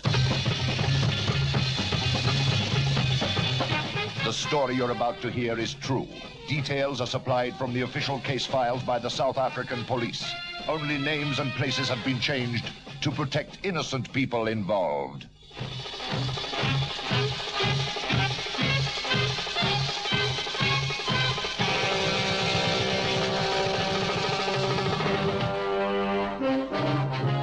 Number 34, 18th Street in the suburb of Boysons, Mr. Johann Swart shouts a cheerful goodbye to his wife Joyce and sets out for the factory in Alberton, where he is on night shift.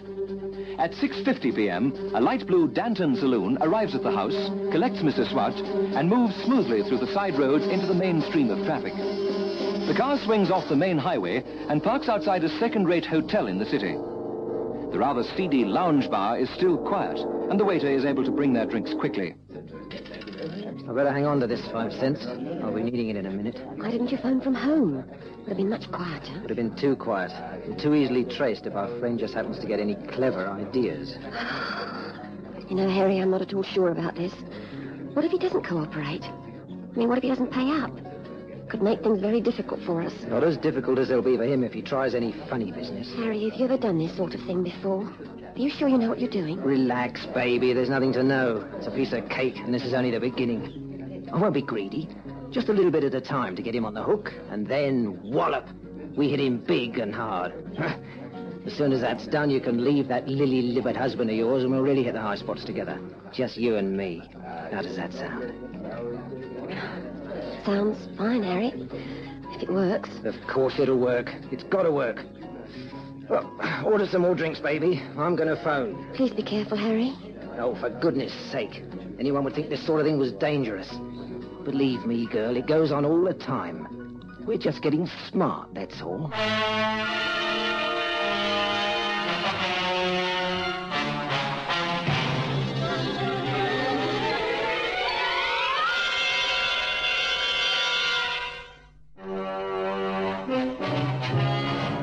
Mr. Arthur Longhurst, a director of Mining Commercial Limited, returns home from his office where he has been working late. It's a Thursday night, and his wife has prepared some cold meat and a salad for the evening meal. But neither of them is very hungry. The French windows are open wide, and the throbbing sound of a multitude of crickets comes wafting through the warm night air. We can eat whenever you're ready, Arthur. I thought we could go out onto the stoop if you like. Such a lovely evening. Yes, that'd be rather nice. I don't get enough fresh air these days. I was reading last week about how they used to conduct their business in Roman times. Large, airy halls with pretty servant girls everywhere. And under the warm sun in the city squares. Be nice to get back to those conditions, wouldn't it? They would for you, perhaps. But I, for one, don't fancy going back to the pre-emancipation days for women. Thank you very much. There's the phone, probably for you. So I'll have to do the sherries after all. Saved by the bell.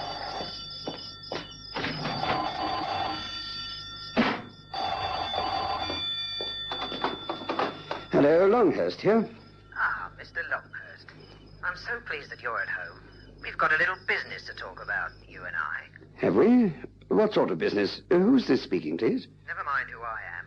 The point is, I know who you are, and quite a lot about you as well. Far more than you think. What are you talking about? Who are you? What do you want? Never mind who I am. It's not important. What is important is the fact that I happen to know something about you. Something I'd sure you'd prefer to be kept a secret. Come to the point, man. I haven't the faintest idea what you're getting at. Haven't you really? What a pity. Then I'll have to refresh your memory, won't I? Oh, it really is most peculiar. I was certain that you wouldn't have forgotten Frank Wilson. What about Frank Wilson? Oh, surely you remember him. He was murdered about, let me see. Must be nearly a year ago now. You knew him rather well, I believe. Yes. Yes, I knew him. What about it? You also had certain business dealings with him, which, if I remember rightly, you were very careful not to tell the police about during their inquiries. What I told the police and what I didn't tell them is my concern. Who the devil do you think you are, phoning me up here in the privacy of my own home and telling me... Never mind about the privacy of your home, Mr. Longhurst. You've committed a far more serious crime, unless I'm very much mistaken. I'm sure you realize the gravity of your offense. Withholding information from the police is a very serious thing to do indeed. Well, I don't see why all this has to be dragged up now in any case. It's over. The whole filthy business has been forgotten. Oh, no, Mr. Longhurst. Not by the police, it hasn't. And not by me, either. Now, you listen to me, and you listen good. I'm the only one who knows about this, and I'm quite prepared to keep quiet, provided you play ball with me. I'm not a rich man, Mr. Longhurst. And a little bit of extra money will come in very handy at the moment. You get my meaning? I understand you very well. Now, you listen to me. If you think that you're going to get away with blackmailing me, you can go and jump in the lake. Very brave talk, Mr. Longhurst. But I don't believe you for a second. I'm not going to push you very hard. Just 300 rand. That's hardly anything to a man of your means. Think it over. I'll be in touch with you again very soon. It's a very simple deal, really. You pay up, and I'll shut up. Wait a minute. Hello. Hello.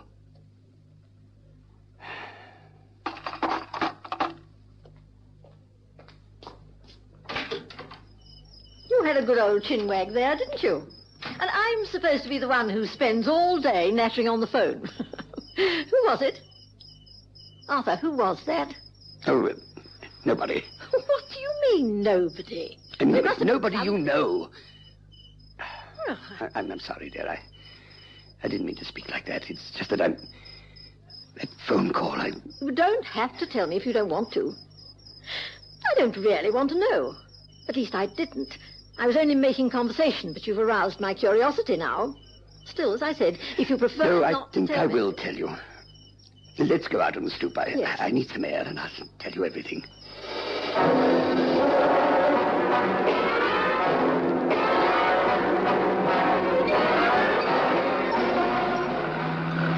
Are you sure it's going to work, Harry? Well, it seems so chancy to me. Of course I'm sure. Now just shut your trap, will you? Beginning to sound like a blooming gramophone record.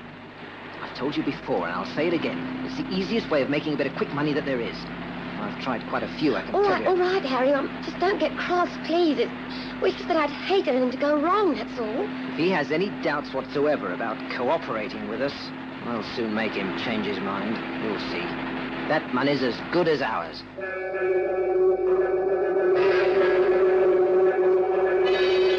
Mr. and Mrs. Longhurst continue discussing the whole matter of the threatening telephone call over supper.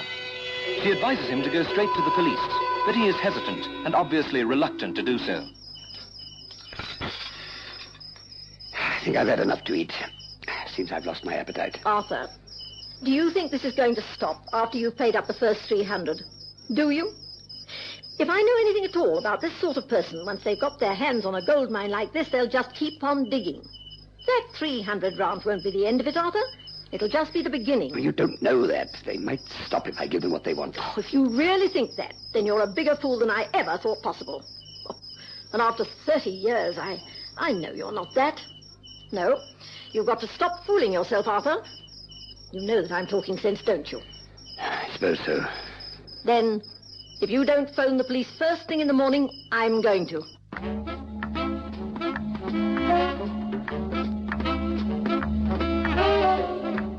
September the 11th, 9 a.m.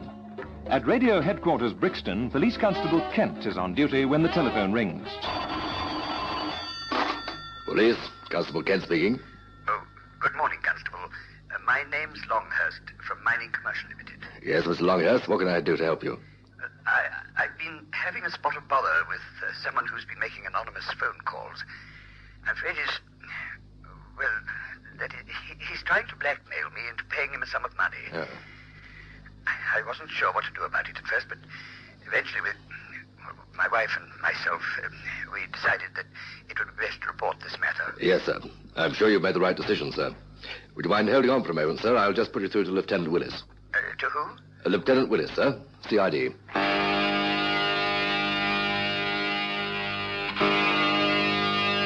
After a brief conversation on the telephone with Lieutenant Willis, Longhurst decides to go down to John Forster Square for a personal interview.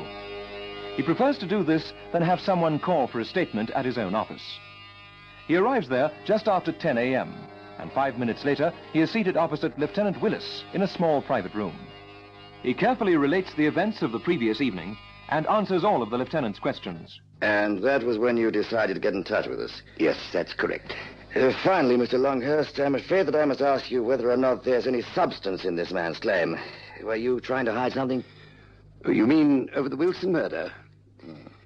Well, I already told you, Lieutenant, my only crime was to fail to report a dinner engagement with Frank Wilson on the night of the murder. But that was several hours before it actually occurred. I know I was wrong and that I should have reported it. I admit this, and I'm prepared to take the consequences. That, however, is all. There's absolutely no truth in any insinuations that the reason I didn't report the meeting was because I was more deeply involved in the murder. That's just a pack of lies made up by this creature, whoever he may be. I see. What was the purpose of the dinner engagement? Well, it was his idea. He wanted to merge one of his companies with mine and completely corner the market in our particular field. It was a good scheme, and had it been anyone else, I might have been tempted, but not with Wilson. Why not? He didn't do business the same way as I did. We'd never have got on. He got rather heated after I turned him down. There was a bit of a scene. That was the main reason that I didn't report our meeting to you people. And after the quarrel, well, things wouldn't have looked too good for me, would they? Also, if it had got around the city that I'd been negotiating a deal with Wilson, it might have upset a very large number of my other business associates. I realize now that what I did was totally irresponsible, but well, I suppose we all make mistakes. Yes, I suppose we do. If you had reported, then you wouldn't have found yourself in this position now. Still, let's leave that side of things and concentrate on finding your blackmailer. 300 rand he wants, eh? Yes, that's right. He said he'd be in touch again. Good. The sooner he contacts you, the better. And when he does, we'll be waiting.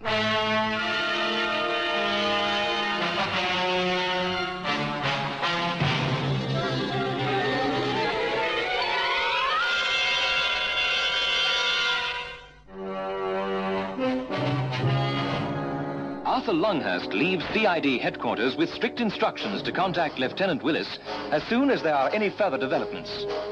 The rest of the day passes uneventfully, and by 9 p.m. the following evening, he has still not heard from his blackmailer. That's right, Joyce, my old beauty. There'll be no problems at all. I've got it all worked out. Exactly how he must pay the money and exactly how I'm going to collect it. I'll phone and tell him the glad tidings in a minute. I'll bet he's delighted. They don't like being pushed around, these chaps. They're so used to giving orders, they get quite upset when someone else has the upper hand. What if he tells somebody? I mean, what if he even phones the police? He won't.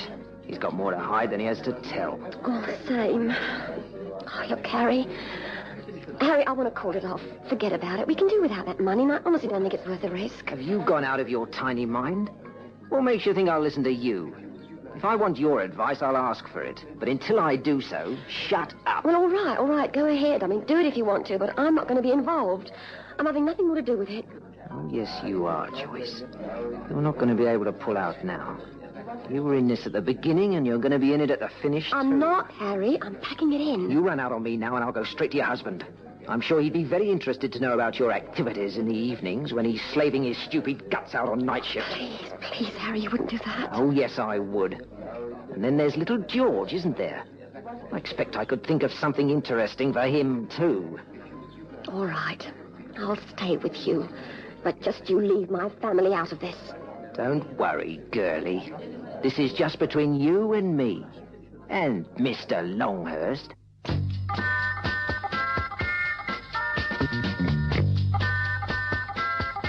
"10 p.m. At their home in Houghton, the Longhursts are about to take their customary stroll around the garden before turning in for the night when the telephone rings. Longhurst moves swiftly into the hall and answers it. Hello, Longhurst speaking. Hello, Mr. Longhurst. I told you I'd be in touch with you very soon, didn't I? You see, I always keep my word about everything. What do you want this time? I'm just phoning to finalize our arrangements. Now listen carefully. Do you know the road to Potch, the Vanderbilt Park Road? Yes, I know it. About 7 miles after the turnoff, you'll see a farm sign on your left. It's called a green triangle. You drive down that farm road for about half a mile, and you'll see a little fencing gate about 50 yards down a little track to your left. Are you with me? I'm listening. When you get there, you'll see a large brown envelope on the grass next to one of the gate posts. You place the money, which you must bring in used 1 rand notes, inside the envelope, and then leave immediately. Is all that quite clear? Yes, I think so. Thinking isn't good enough, Longhurst. And by the way, I'm sure I don't have to remind you to come alone. If you don't, there'll be trouble. Okay. I'll just run over your instructions again. I don't want any mistakes. Harry Taylor goes over the plan for delivering the money again and then rings off. He has no idea that his message to Longhurst is now triggering off a whole chain of other telephone calls, in which he is the #1 topic of conversation.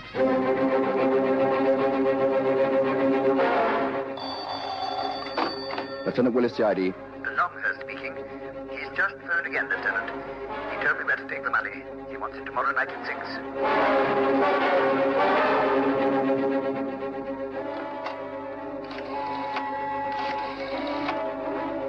Hello? Put me through to the chief, would you? There's something I want to discuss with him. Then try and get me Warrant Officer Banks.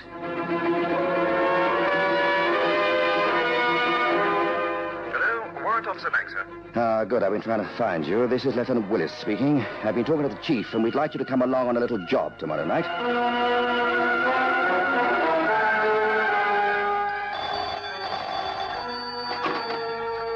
Hello, Longhurst. Lieutenant Willis again. Mr. Longhurst, sorry to disturb you so late, but we'd very much like to come down first thing in the morning. I've got an idea for tomorrow evening, and I'd like to talk it over with everyone concerned. 9 a.m., September the 13th. Arthur Longhurst is shown into Lieutenant Willis's office. Also present are Warrant Officer Banks and Detective Sergeant Gibson. On the table, there is a large-scale map of the area where Longhurst has been told to leave the money. The dirt road, which leads eventually to the farm, is, here. Small track leads off to the left, here. Mm-hmm. And reaches the gate as spoken of in the delivery instructions about, here. Is this all open grassland on either side of the track, sir? One side is urban grassland, yes. The other's pretty flourishing woodland. Doesn't sound too good, sir. Could make things rather difficult for us. Yes, we could have had a better spot, but then we didn't pick it. For our friends' purposes, it's ideal. What do you propose, Lieutenant? Oh, it's quite a simple plan, really. It's how well we manage to execute it that will count.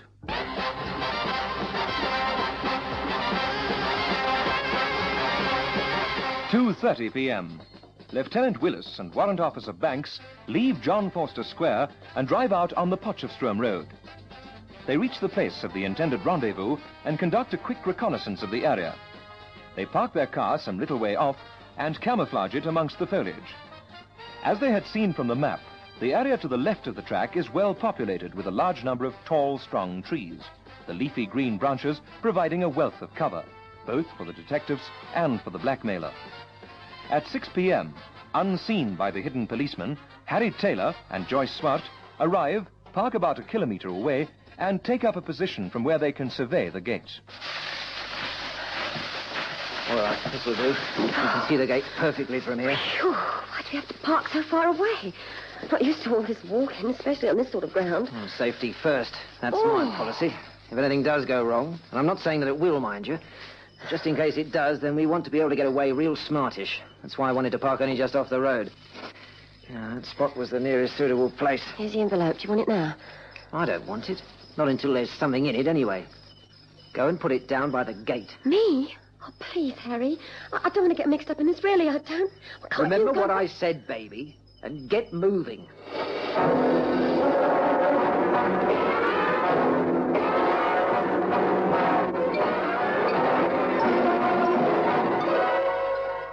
Where are you now, Banks? Over.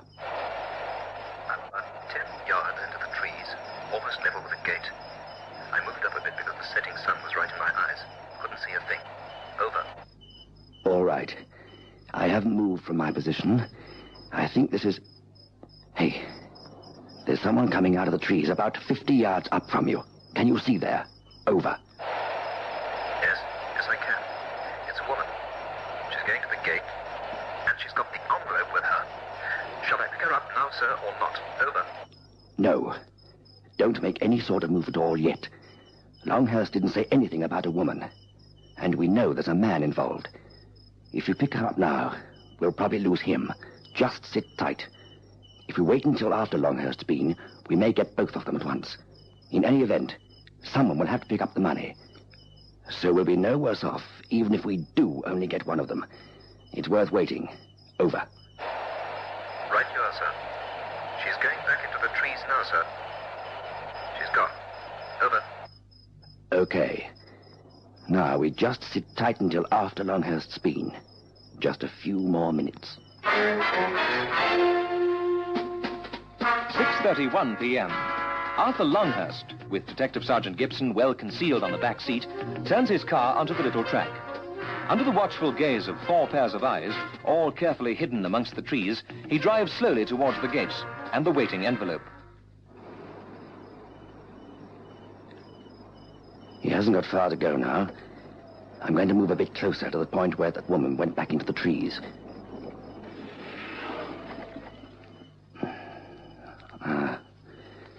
How's he getting on? Over. He's nearly there now.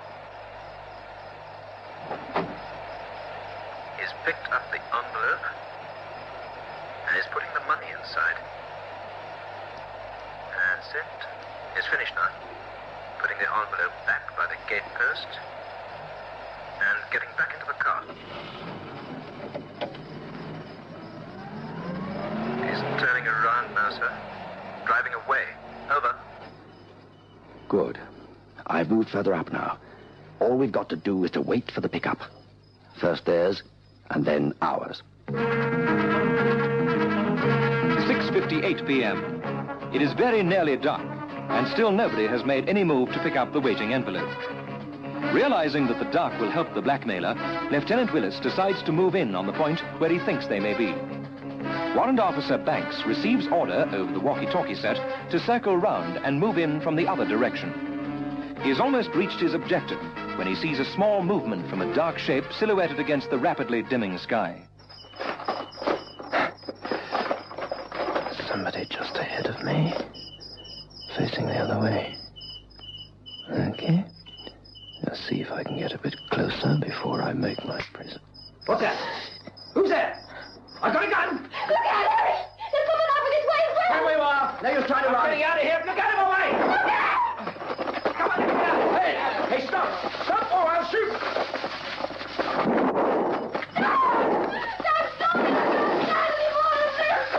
I'm shooting anymore. I have a better chance if I... All right, you stop. Get yourself into this. Nobody's crying about it. It wasn't my idea. He said he hurt my little boy, and I'd tell my husband, and he threatened me. Wait a minute, just calm down. Pull yourself together.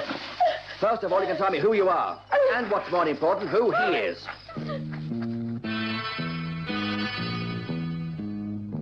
7:30 p.m.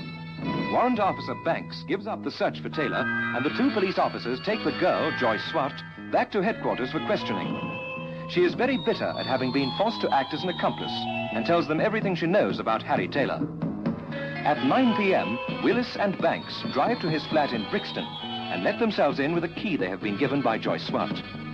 They wait there in the darkened room until 11:30 p.m., when a key is turned in the latch and the door swings open.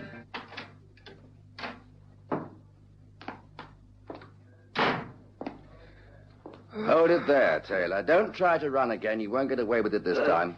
Switch the light on, Banks. Yes, sir. Drunk, too, by the looks of him. It's a free country. I can have a few drinks if I want to. Yes, I suppose you can. But there are other things you can't do. And blackmail is one of them.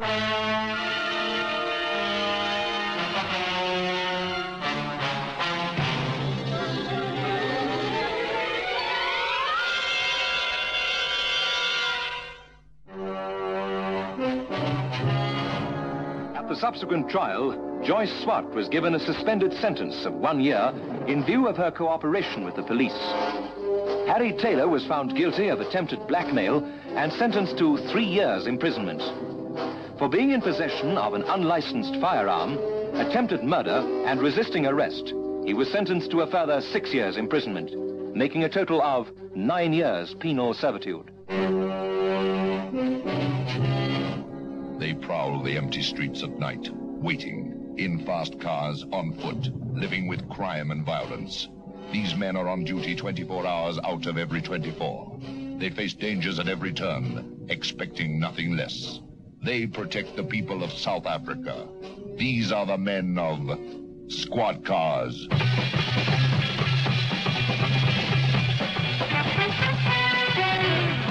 Listen again next Friday evening to another dramatic story in our authentic South African police series, Squad Cars. Squad Cars is directed by Colin Fish and produced by David Gooden.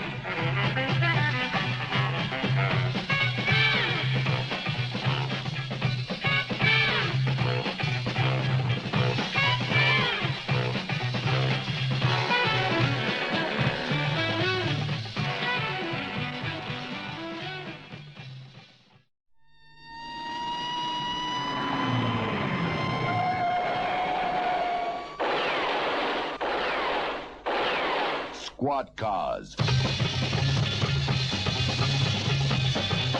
The story you're about to hear is true. Details are supplied from the official case files by the South African police. Only names and places have been changed to protect innocent people involved.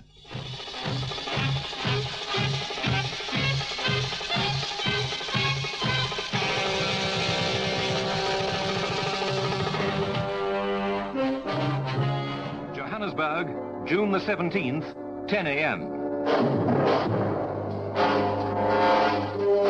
The sky is dull and overcast, and there is a distinct possibility of rain. The temperature is low, even for this time of the year, and people are scurrying through the streets, keen to get into the brightly lit shops and out of the cold gusts of wind which are blowing strongly. At the Johannesburg forts, Warder Bill Scott receives a telephone call from the prison governor asking him to escort Jack Silver to the administrative block from the cells. A spell of corrective detention works wonders for some lawbreakers, but it hasn't done a thing for Silver. And Warder Scott has an uncanny feeling as he arrives at cell 47.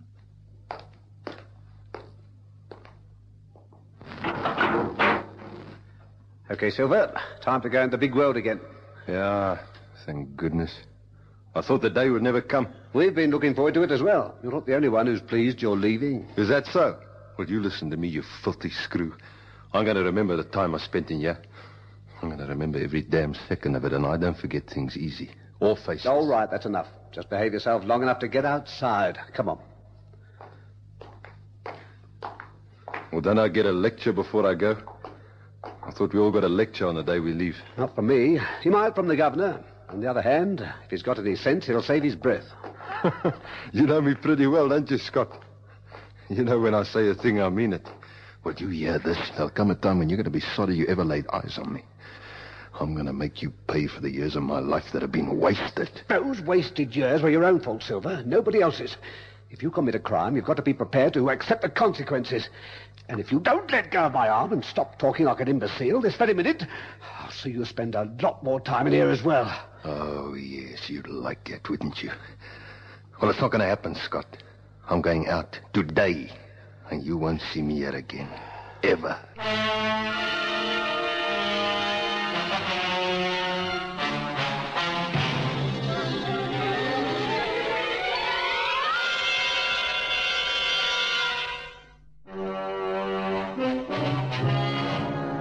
Silver is hurried swiftly through the release procedure and steps out of the main prison gates into the cold and windy morning.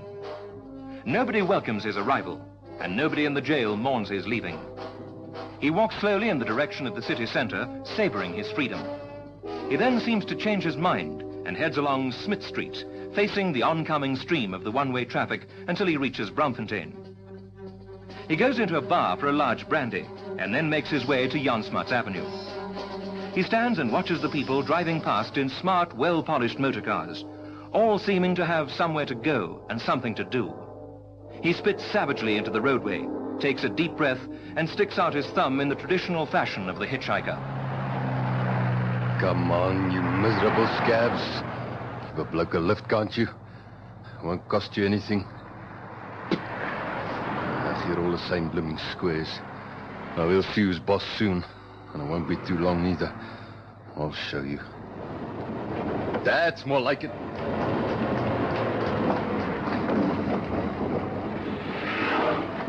Hello, where do you want to go to? Well, how far are you going? Oh, quite a way out, near the Lion Park to be exact. Is that any good to you? Yeah, that'll be all right. Fine, jump in then.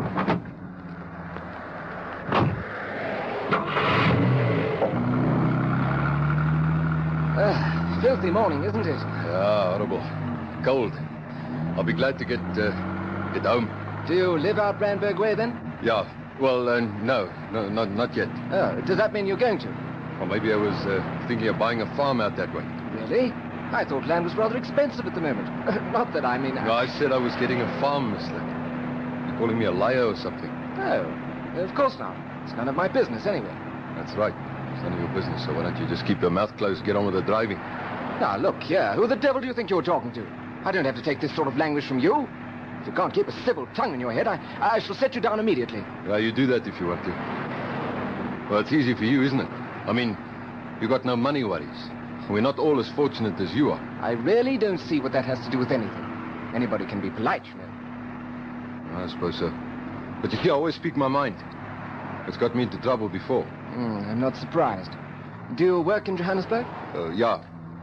Yes, I'm a foreman there, in a garage. My present car's broken down, you know. That's why I thought I'd see if I could get a lift. You don't believe me, do you? Of course I do. Why should you lie to me? My opinion means nothing to you.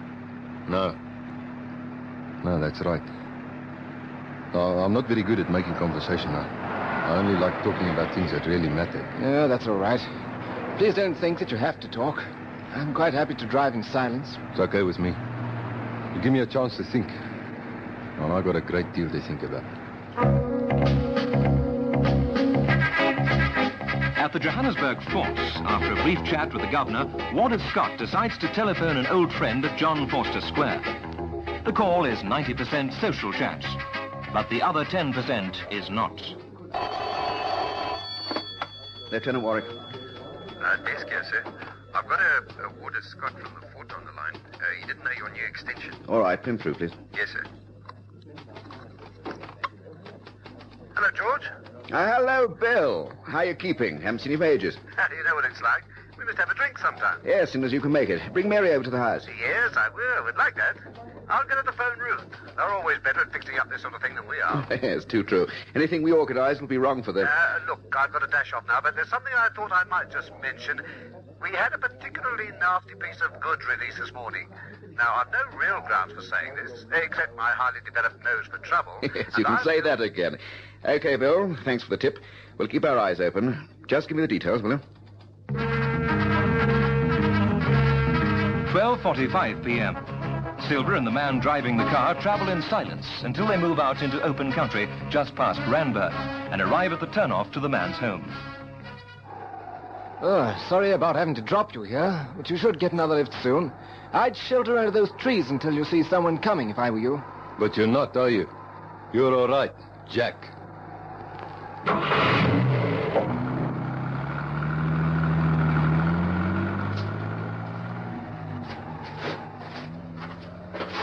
Typical of his sort, this is. Drop me off here miles from anywhere.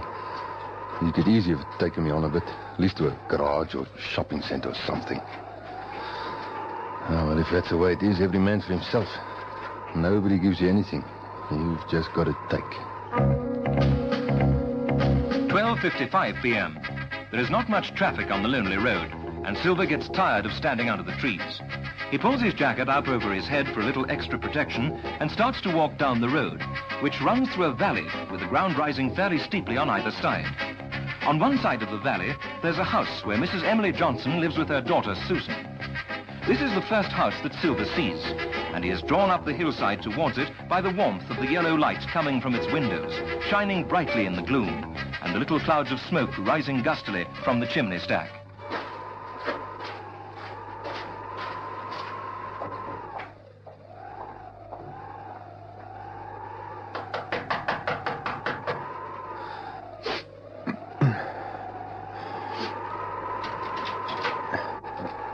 Good afternoon. Can I help you? Oh, good afternoon, lady. Well, actually, I was just calling to see if there are any jobs you wanted done, you know, anything around the house, electrical jobs, or perhaps a bit of painting and decorating, anything like that. Well, I don't really know at the moment. Not without asking my daughter, and she's driven into town to do some shopping. Oh.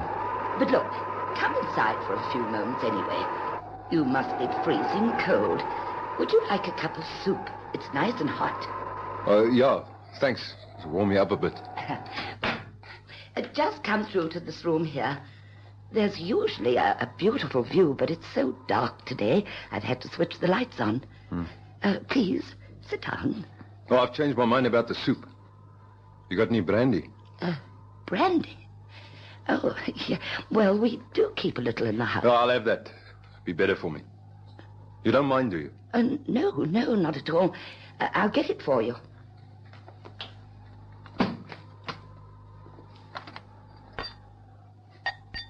It's a nice place you got. It's a bit lonely, isn't it?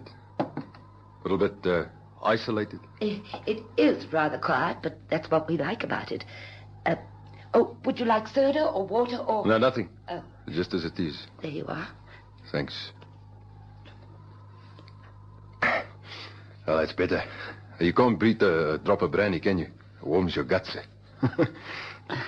Must be worth quite a bit, eh? A place like this. Nice furniture, silver, ornaments. You're not hard up for a bit of cash, I can see that. We do have a bit put by. In the bank, that is. We never keep any money around the house. No. It isn't wise to do that these days. But nevertheless, it does have its advantages now and then. Can save an awful lot of trouble in an emergency. Yes, I suppose it can. It's a funny thing that people always say they don't keep money in a house. But most of them do. Do they? Well, we never do. The banking service is so good these days that it really is much more convenient. I don't like banks. All those forms and books, paperwork. Hard cash is best. You think so too, really, or don't you? Well, yes, it does have some advantages, I suppose. Well, of course it does. And in any case, it's only natural that you deny keeping money in the house to a stranger, isn't it? Oh, maybe it is, but I can assure you that in my case, we don't... I always like to have plenty of money. I find it makes me feel sort of secure, you know? Yeah. Yes, I suppose it does. There's a nice view of the valley you get from here. It looks pretty bleak at the moment. All those crags there. They look quite vicious. I always admire forceful things. An awful lot can be achieved by force. Sometimes it takes a lot, or sometimes just a little. Well, it all depends, doesn't it, lady?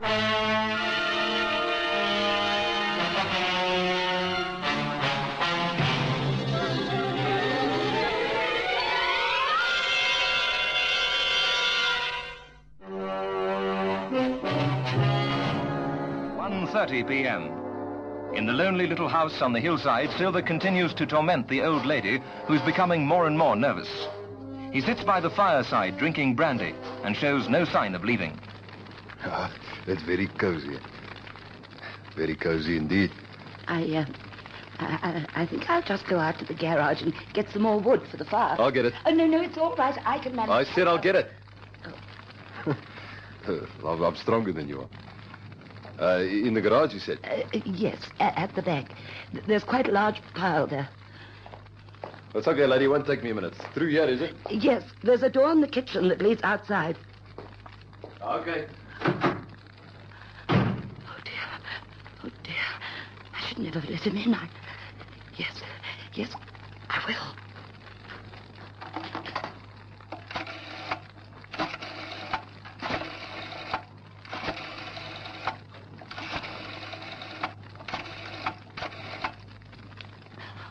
Hurry up, please. Hurry. Hello? Oh, good. Is it possible to speak to Miss Susan Johnson? She had a hair appointment with you at 12 o'clock. Oh, she has. All right. Thank you very much. I must go now. Goodbye. Here we are. Well, this should keep it going for a bit. Why have you brought the rifle in here? I found it in the kitchen. It's getting dirty.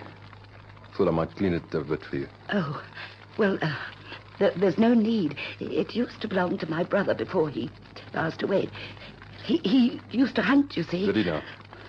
Well, I think I'll just clean it up anyway. There are your logs. Oh, thank you very much. That's very kind of you. It's not a bad old gun, this. There was a box of cartridges on the shelf as well. You shouldn't leave them lying around, you know. They could easily fall into the wrong hands. Yeah, I've been meaning to tidy up in there, but... I brought a couple of them in, too. You see? Well, let's see if they fit, shall we? There we are. In you go, my little beauty. That's it. Fits like a glove. I love the feel of guns. They make me feel strong, confident, you know what I mean? I've been thinking about the work you wanted to do, and there really isn't anything at the moment. So I don't want to waste your time any longer. Let me give you something for your trouble in any case. I'll take that, lady. Well, let's see how much you keep in this little... Is this all you got? 4 on? Yes, it is. Please, take it. Take it and go away. You make me sick. You're all the same. You live in your cozy little worlds. You won't lift a finger to help anybody who hasn't got money. Do you expect me to believe you only got 4 rand in the house? It's true, honestly. It's all I've got here. Now, you tell me where your money is, or I'm going to break every piece of furniture in this place. Starting with this. Oh, yes. And then this. And this. Where is it? Where? No, please stop. There isn't any money, I promise you. Oh, please don't break everything up. Shut up! Please. This is my home. We had to save all our lives to buy. Shut up! Either you tell me now, or you'll see if this gun really works. I can't. I haven't got any. All right, lady. You asked for it.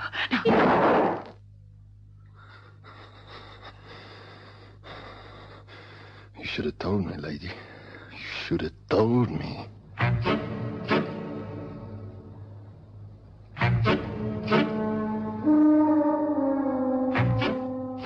Silver proceeds to ransack the whole house in search of the money he is convinced is there, but finds nothing. He helps himself to some food from the refrigerator and drinks some more brandy. At 3:30 p.m., he decides to make some coffee and puts the kettle on the stove. But almost immediately, he hears a car moving up the steep incline to the house. He grabs the brandy bottle and runs out of the back door and up the hillside at the back of the house. Mother, I'm back. Oh, I'm back. Sorry I was so long. All behind the hairdress, so windy that Mother? Oh.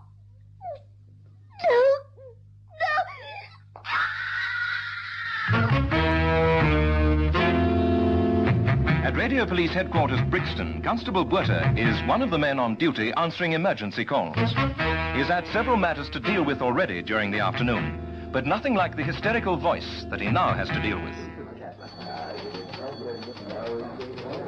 Police Constable Buerter speaking. There's been a murder. A dreadful murder. You've got to come here quickly. I can't stand it. It's lying on the floor. Please, madam, I must get the address before we can do anything. I can't. Where are you phoning from, madam? Sorry, the house. You was called from the road that leads from the line part through the Hijacking Dam on the right about halfway up the hill. Please, you've got to come. We're about a mile down the road. It's all right, madam. No, it's all right. Now, we'll send somebody over immediately. What name is it?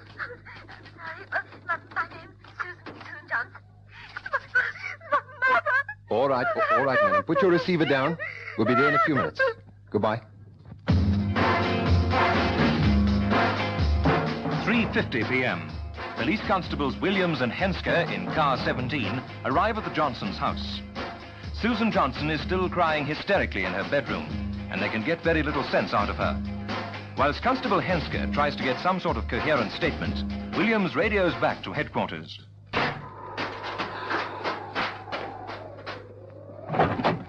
Car 17 to control. Car 17 to control. Come in, control. Over.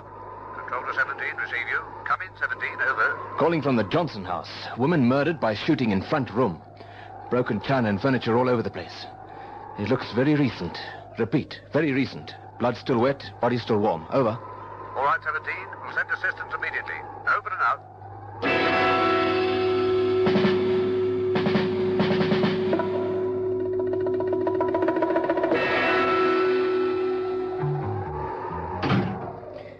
I hope you don't mind us using your kitchen as an office, Miss Johnson. My men should be finished in the front room fairly soon. Then we can tidy the place up for you. Thank you. Really, Lieutenant Warwick, do I have to talk to you now? I know you've got your job to do, but Yes, I promise you, Miss Johnson, I wouldn't bother you now if it wasn't of the utmost importance. I realize what you must be going through, but the fact remains that speed is of the essence. The crime was obviously committed only a very short time ago. The sooner we find out exactly what happened, the more chance we have of catching the murderer. Sorry. Yes, you must catch him. Apart from my mother. He's obviously a maniac. Very dangerous to anybody. I'm afraid he is. Now, you're absolutely certain that you haven't moved or touched anything since you came in? No, I haven't. I parked the car, came inside, and saw the body lying on the floor. The place was in absolute shambles. I've never seen anything like it before, Lieutenant. My mother. Stay with the Henske. I'll be back in a moment. Hurry up with those photographs over there. Williams, just a minute, please. Yes, sir. You say Miss Johnson was lying on her bed when you arrived? Yes, sir. She was hysterical, and I can't say I blame her. It was like a madhouse when he arrived. There's mess in here, and the daughter screaming, and the place filled with steam, not to mention the fact... What do you mean, place filled with steam? Well, the kettle was boiling, sir. Must have been boiling for some time, I should think. Anybody used it since? Oh, I don't think so, sir. Okay, Williams, carry on. Oh, find out from the doctor how long ago it was, will you? Yes, sir. Miss Johnson, I know this may seem a silly question to you, but you didn't put the kettle on at all when you got back, did you? No, of course not. I phoned and then went straight to my room. Thank you. There's one more thing. There isn't another road out of here, is there? No. Excuse me, sir. Just a second, William. Well, thank you, Miss Johnson. I should go and lie down again now. I'll get our doctor to give you a sedative before he goes. Thank you. Yes, Williams? The doctor says an hour and a half at the most, maybe less. Yes, well, that ties in. Now, listen, Williams. I think our man could still be very close to this house. When you arrived here, the kettle was boiling, but there was still plenty of water in it, so it wasn't boiling for too long. Now, either Mrs. Johnson put it on just before she was murdered, or the killer put it on, but was disturbed by Susan Johnson's arrival back here and had to leave in a hurry. In either event, the odds are that he left in a hurry anyway. If he didn't, why leave the kettle on? He could have hardly missed it. It's a gas stove. Very noisy too, sir. Now, if the killer was disturbed by her arriving back, then he could hardly have run past her down the drive. Oh, which means he left on foot and out the back. Yes, and he may still be up there. 4:05 p.m. Lieutenant Warwick radios headquarters and gets permission to throw a police cordon around the area, hoping to trap the murderer in the circle. By 4:20 p.m., over 60 men and 5 police dogs are converging in 15 cars and vans on the Johnson household.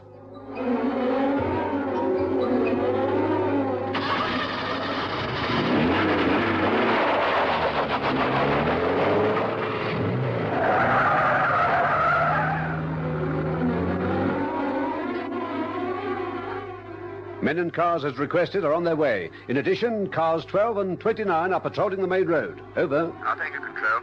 Please inform me when men are in position. Over.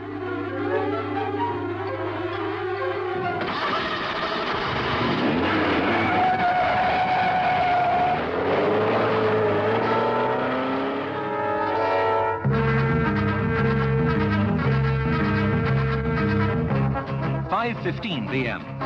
Silva is sitting huddled in the bushes on the slope well above the house.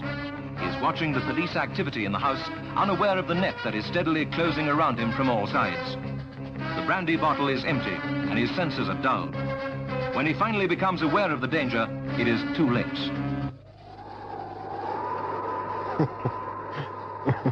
Not long now. It'll be dark. Oh, and then you can just take a nice, quiet stroll along the dogs. I've got a few of them. They must be looking for me. They've got to get out. Get further up the hill. I'll be okay then. Here he goes! Get it up there! That's right, sir. Dogs up there! No! Get away from me! Get away from me! Get away! All right, cop. All right, no more! No more! Call him off! Call him off!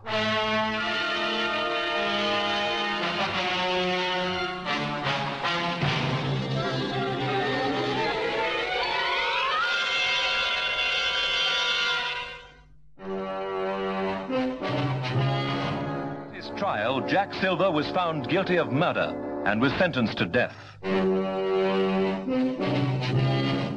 They prowl the empty streets at night, waiting, in fast cars, on foot, living with crime and violence. These men are on duty 24 hours out of every 24. They face dangers at every turn, expecting nothing less. They protect the people of South Africa. These are the men of Squad Cars.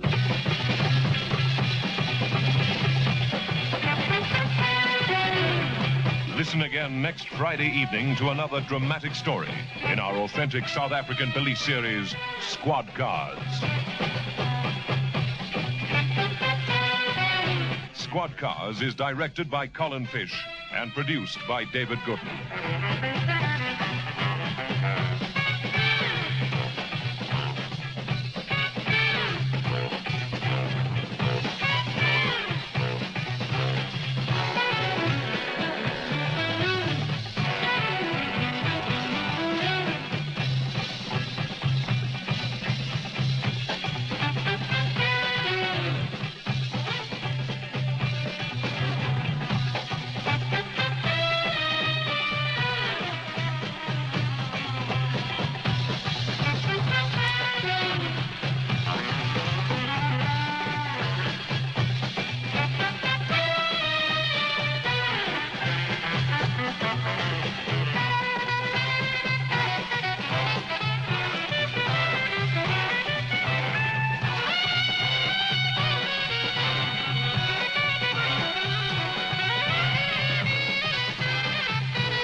Squad Cars.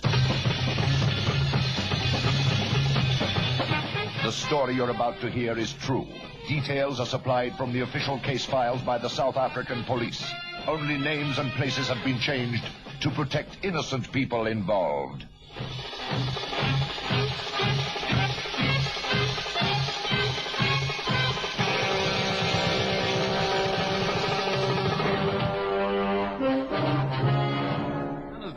October the 15th, 9:20 p.m. In the Hillbrow district, which is one of the most densely populated square miles in the world, thousands of flat dwellers are pottering about in their pleasant but restricted rooms and relaxing after the day's toil. At the caretaker's flats in Hotham Park Mansions, there is a knock on the door. Oh, honestly, I haven't had a minute's peace today. It's just been one thing after another. Yeah, we should make hours for calling, the way they do in other blocks of flats. Oh, won't you go, love? My legs are so tired. Yeah, okay. But I'm getting sick to death of this carry-on. I'm sorry to trouble you, Mr. Randall. Bowles, you failed. Are you all right? Come inside. Thank you. I haven't got a phone and I Yeah, of course. Mrs. Burroughs.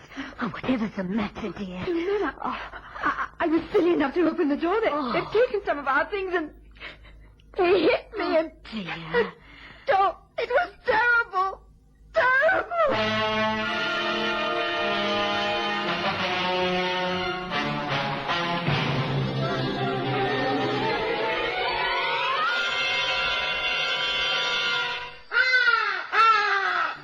Enjoy the best of both worlds. Only 2 hours drive from Johannesburg and Pretoria and half an hour by air. The magnificent Sundown Ranch Hotel and Lion Park, just 10 kilometers from the Pilanesberg Game Reserve and Sun City Resort. It offers an exciting escape from the hustle and bustle of everyday life. Reasonable rates, excellent food, friendly service and comfortable air-conditioned rooms. It will ensure a memorable stay. Activities include tennis, squash, horse riding, the Lion Park, and much, much more. Call now to make your reservation on 014-573-1000. That's 014-573-1000. Or visit their website at www.destinations.co.za/Sundown Ranch. The Sundown Ranch Hotel and Lion Park. 2 worlds in one.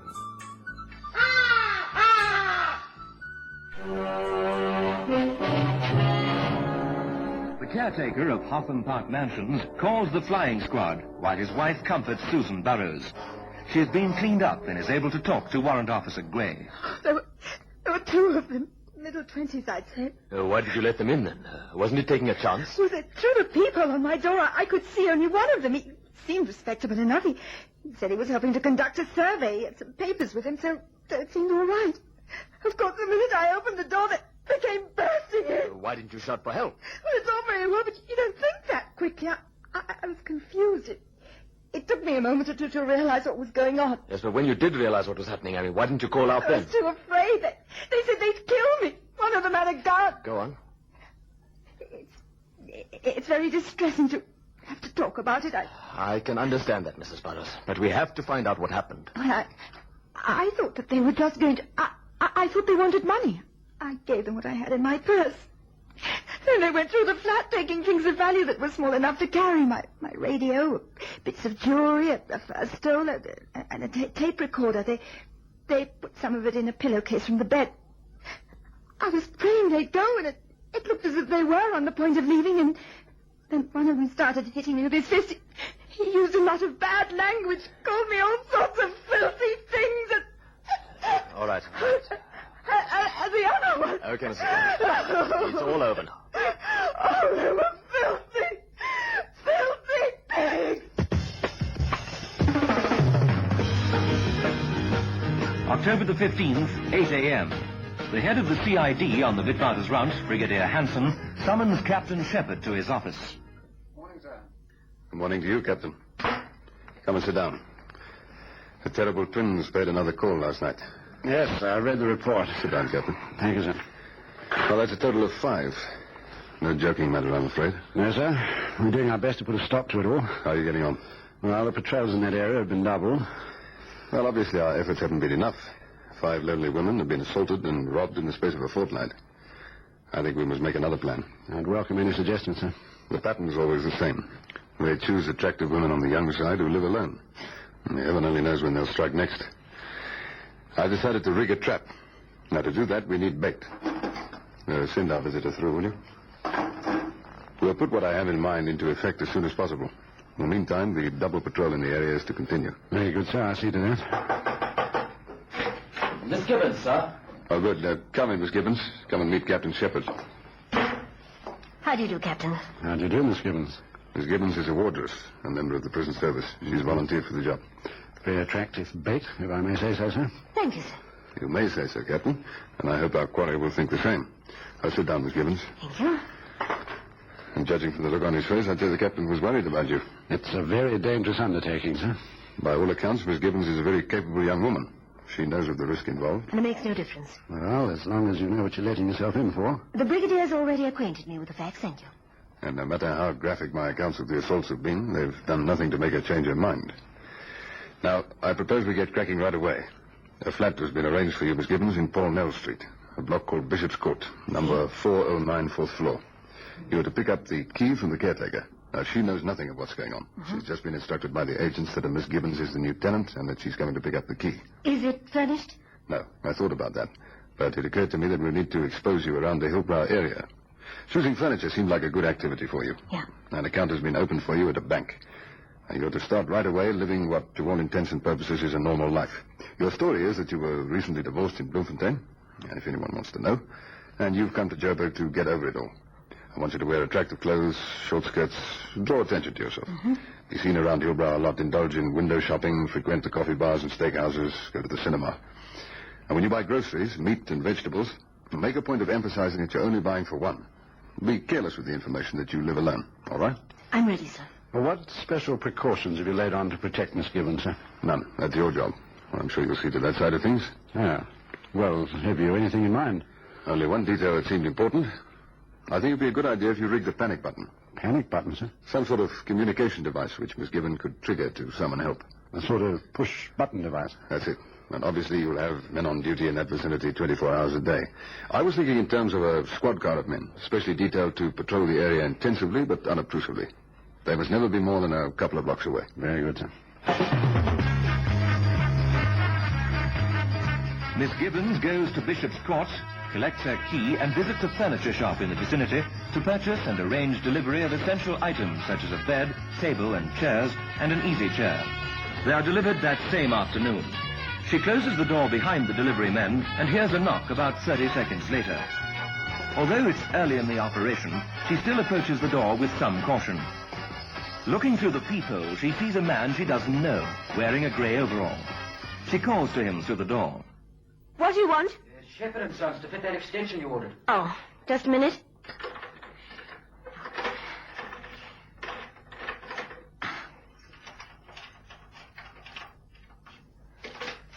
Come in. There are two of us. Oh, good. Come in, please, Captain. Thanks. Well, all right? Yes, so far. It's early days yet. I must admit my stomach turned over when you knocked at the door just now.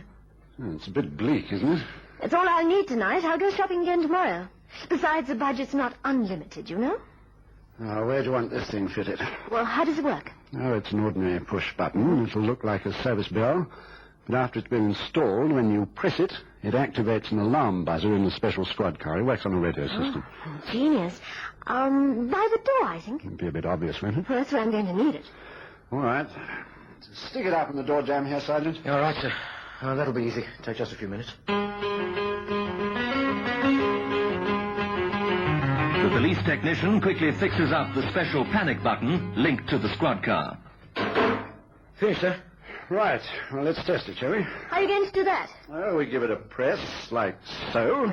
With a bit of luck, it should buzz in the car downstairs. How will you know? Well, I've arranged for them to phone us.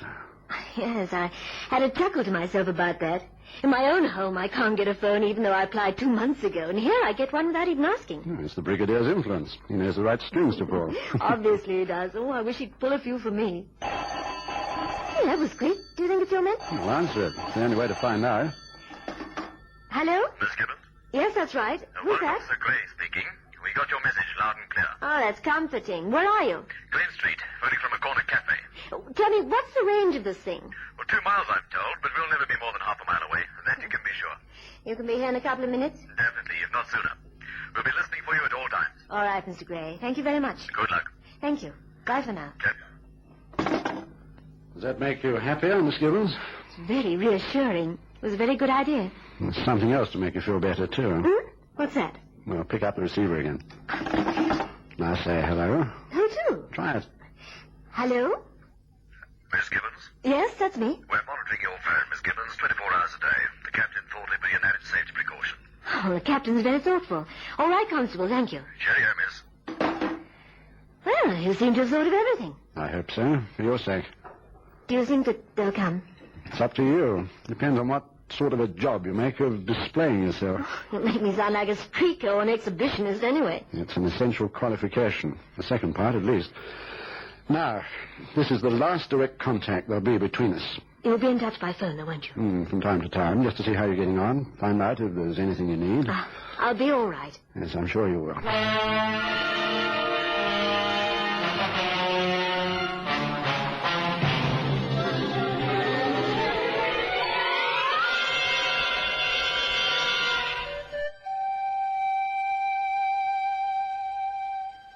spoil yourself. Enjoy the magic of the Sundown Ranch Hotel and Lion Park, just a 2-hour drive from Johannesburg and Pretoria and half an hour by air. It's just 10 kilometers from the Pilanesberg Game Reserve and the world-renowned Sun City Resort. On 1,600 hectares of African bush is the Sundown Ranch Hotel and Lion Park, waiting to pamper and please your every need. Comfortable air-conditioned rooms, all en suite overlooking a secluded pool in an oasis of palms and lush lawns. Excellent dining, consisting of traditional dishes and a superb buffet in comfortable restaurants, will satisfy the most discerning tastes. They also have conference facilities with all the latest equipment for up to 300 delegates. Activities include tennis, squash, horse riding, guided and informative tours of the Lion Park, Boma's Braai, hot air ballooning, or even elephant-back safaris can be enjoyed. So much to do and experience. You can even handle and have your photo taken with the lion cubs. Why not spoil yourself? The Sundown Ranch and Lion Park, 2 worlds in one. Call them on 014-573-1000. That's 014-573-1000. Or visit their website at www.restinations.co.za/Sundown Ranch. The Sundown Ranch and Lion Park, 2 worlds in one.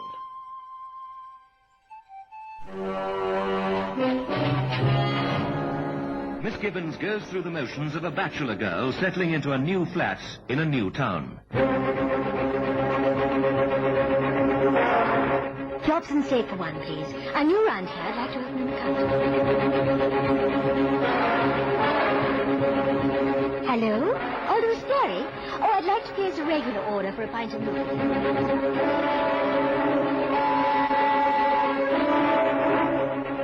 Yes, and toilet soap, toothpaste, a small packet of soap flakes. Oh, and I'd also like some insulin.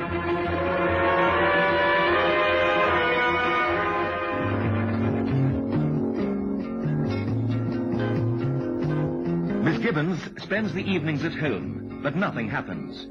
Each night she half expects to be awakened, but she does not hear from the 2 men at all. Hello? Who's that? Good morning. Wakey, wakey. Who is it? Captain Shepard. Did I wake you up, Miss Gibbons? Yes, you did, as a matter of fact. Then you won't have seen your morning paper yet. Why? What's happened? There was another one last night. The terrible twins again. Where about? 2 streets above you, Caroline Street. Was she badly hurt? The usual. She's in hospital, I'm afraid. Dear. Did you find any clues? Nobody saw or heard a thing. Well, let's hope it's my turn soon. If only to save other people.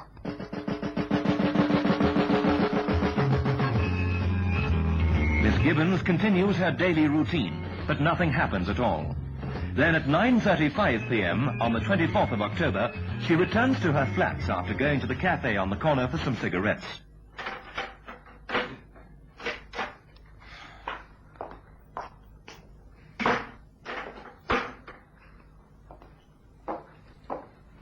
Hello, gorgeous. Surprise, surprise. The door was open, so we came in, didn't we, Johnny? Yeah, that's right. We just walked in. Very careless of you. Hey, you're right, Vic. She is a good looker. Who are you? What do you want? We just want to be sociable. What do you say, Johnny? That's one way of putting it. I like being sociable. There's nothing here for you. Clear out. Show her the goods, Johnny, just to make our position quite clear. Yeah, see this? It's a gun. You don't like a fuss, so be a good girl. Keep your voice down. Are you looking for the bell beside the door? I'm afraid it's gone. What have you done with it? Where is it? Johnny took the precaution of ripping it out. He didn't like the look of it. And neither did I, as a matter of fact. Anyway, come in. Come sit down. What do you want from me? Well, what have you got? Nothing. I haven't got anything. Nothing at all. I promise you. Oh, I wouldn't say that. She seems to have quite a lot. Wouldn't you say so, Johnny? Yeah, and it's all in the shop window. She's got her point. You'd better go. My husband will be home soon. No, he won't. We know about you. We've been watching you for a week. Isn't that so, Johnny? Yeah, and it was a real pleasure. We know you're divorced, that you're up here from Bloemfontein, and you've got no boyfriend. All alone in the world. You're mistaken. No, you're mistaken if you think you're going to fool us. We know the scene and we like it. Now sit down. No. I said sit down. That's better. Very sociable. Very sensible. The folks from next door, they said they'd pop in about 10:45. Well, I reckon we'll risk that. Shut up. Be quiet. You slut, what do you think you did? Now you've done it. When Johnny's upset, anything can happen. Now be sensible. Do as you're told. Why don't you take what you want and go? All in good time. There's no hurry, is there? I told you the neighbors from next door. Yeah, sure. Well, we'll cross that bridge if and when we come to it. Now, what have you got? You want money? Yeah, if you've got any. There's some in my bag. And you can have my watch. There's a radio in the bathroom. The rest of my jewelry's in the drawer by the bedside table. Oh, very cooperative all of a sudden. Well, I think she's anxious to get rid of us. Yes, please go. Just take the stuff and go. Not until we get everything we came for. But I haven't got anything else. A real babe in the wood, aren't you? All in good time, Johnny. No sense in rushing these things. Come through to the kitchen. What for? Well, you can cook, can't you? Well, of course I can cook. What do you want to know? Because we're hungry. And what can you give us? I don't know offhand. I'll have to look. Well, off you go then. Oh, and Johnny. Yeah? Lock the door properly. We wouldn't want the little lady to take it into her head to try and run for it, would we? Yeah. It wouldn't be the first time, would it? Now, who'll that be? Will Susie. Don't touch that one. If I don't, it'll just ring. Well, let it. I'll get tired.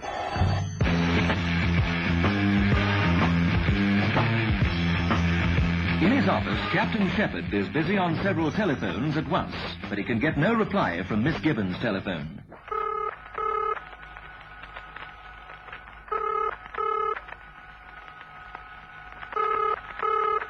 That's funny. Constable Brown? Yes, sir? Have you spoken to Miss Gibbons at all today? Yes, sir. As a matter of fact, I have. Did she say what she was doing this evening? No, sir. No. Well, she's obviously gone out. Probably gone to a movie, sir. Was it anything important, sir? Right? No, not really. I was going to say I could give her a message for you, sir. No. That's quite all right. Thank you, Constable. Good night, sir.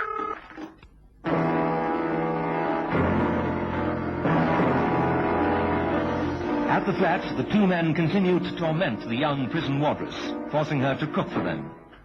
A mixed grill would be very nice. How does that strike you, Johnny? Terrific. Steak, sausages, bacon, eggs, fried tomatoes, bananas. Great. All right. If you'll just hand me that steak hammer. There you are. Thank you. You scum! Well, they say you should never trust a woman, Johnny. I could see that coming a mile off. You lousy little... Okay, that's enough, Johnny. Mustn't damage the goods, must it? You may not find them attractive later. That's all very well. She mustn't try nothing like that again. I'll kill her. Oh, no, Johnny. No. We haven't stooped to that yet. Your sons. You get what's coming to you. Yeah, that's for sure. What do you say, Johnny? Yeah, that's true. Now, what time do you think we'll get through? With everything? About 11:30, I should think. We'll need to get home. Take a taxi, should we? Yeah, sure. Yeah? Not here, you fool. Corner of Claim Street. All right. I'll fix it up. Well, Miss Gibbons? Yes. Get cooking.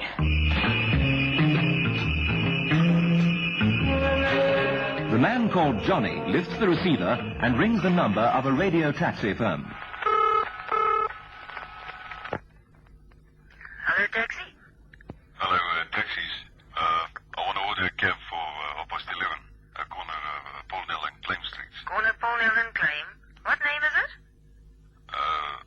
Wilson. Mr. Wilson. Okay, Mr. Wilson, I'll be there. Thank you. It's a pleasure. That's funny. Wilson must be her boyfriend. She didn't mention him, though. But ridiculous to expect her to live without seeing anybody, though. Wonder if I should phone. Why not?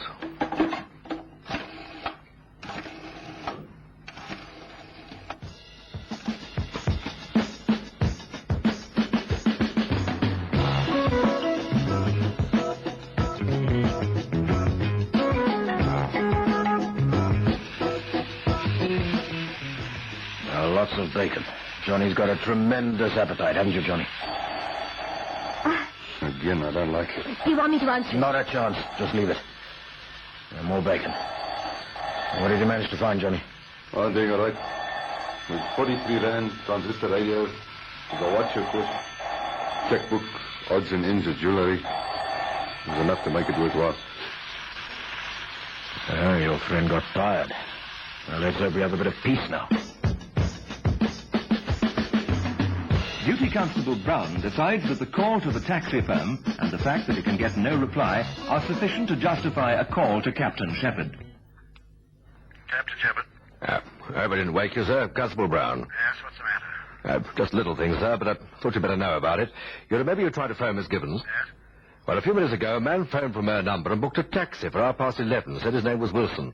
Go on. Well, I thought it was a bit odd, sir, so I figured I'd check. I phoned her and there's no reply, just rings and rings. That is funny. I don't like it. I don't like it at all. Get through to Warrant Officer Gray on the radio. Ask me if he's had a call. I'll hang on. Oh, very good, sir. This is Priority Control, calling Special Duties Vehicle number 3. Come in, number 3, over. Receiving your Priority Control. Go ahead, over. Warrant Officer Gray, sir, over. Speaking, over. Where are you, sir, over? Cruising north down Twist, over. Request from Captain Shepherd, sir. He wants to know whether you've been alerted by Miss Gibbons, over. No, nothing. Why, what's the matter? Over. Don't know yet, sir. Just stand by for a moment, please, over. Hello?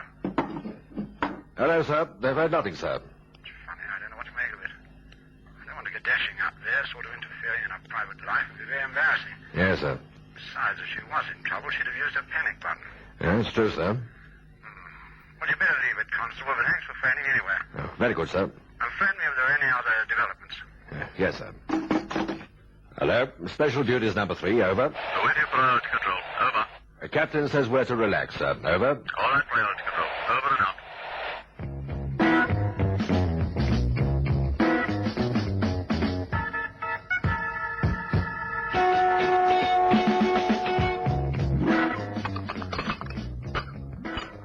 You should have had some, you know.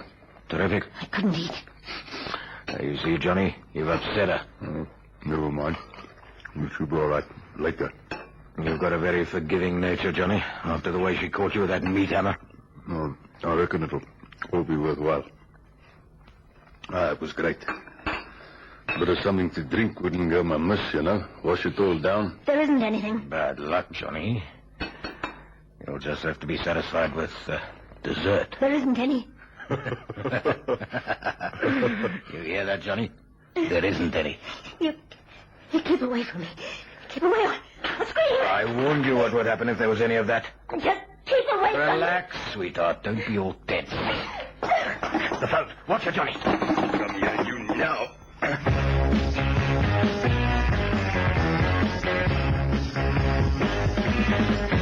Constable Brown, who is still monitoring the telephone, hears a few snatches down the line, which leaves him in no doubt that Miss Gibbons is in trouble.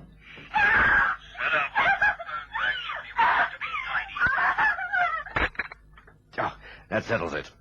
Priority Control, calling Special Duty Vehicle number 3. Come in, number 3, over. Go ahead, Control, over. Miss Gibbons is in trouble. They're in there. I heard them on the phone just now. The sooner you get up there, the better. Over. We're 2 blocks away, Bruce Street. 1 minute and we'll be over there. Over. Did you know, sir? Inside 409 Bishop's Court, the terrorization of Miss Gibbons continues.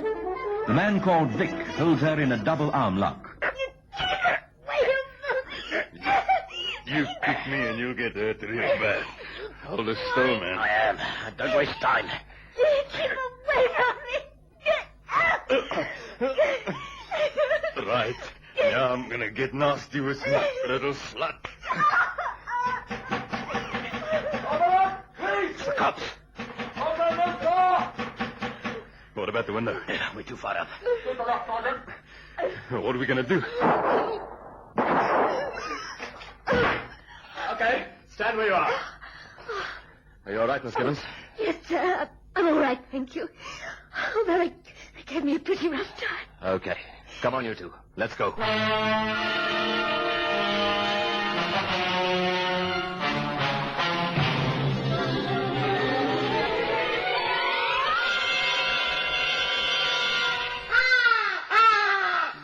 Enjoy the best of both worlds. Only 2 hours drive from Johannesburg and Pretoria and half an hour by air. The magnificent Sundown Ranch Hotel and Lion Park, just 10 kilometers from the Pilanesberg Game Reserve and Sun City Resort. It offers an exciting escape from the hustle and bustle of everyday life. Reasonable rates, excellent food, friendly service and comfortable air-conditioned rooms. It will ensure a memorable stay. Activities include tennis, squash, horse riding, the Lion Park, and much, much more. Call now to make your reservation on 014-573-1000. That's 014-573-1000, or visit their website at www.restinations.co.za/Sundown Ranch. The Sundown Ranch Hotel and Lion Park, 2 worlds in one.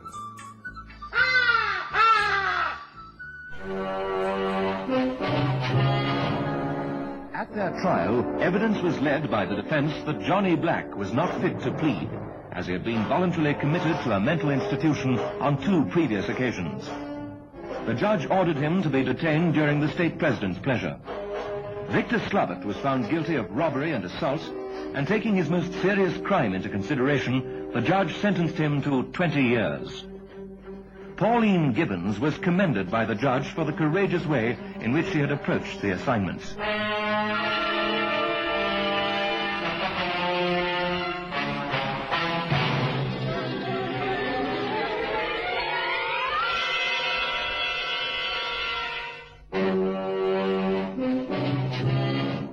They prowl the empty streets at night, waiting, in fast cars, on foot, living with crime and violence. These men are on duty 24 hours out of every 24. They face dangers at every turn, expecting nothing less. They protect the people of South Africa. These are the men of Squad Cars.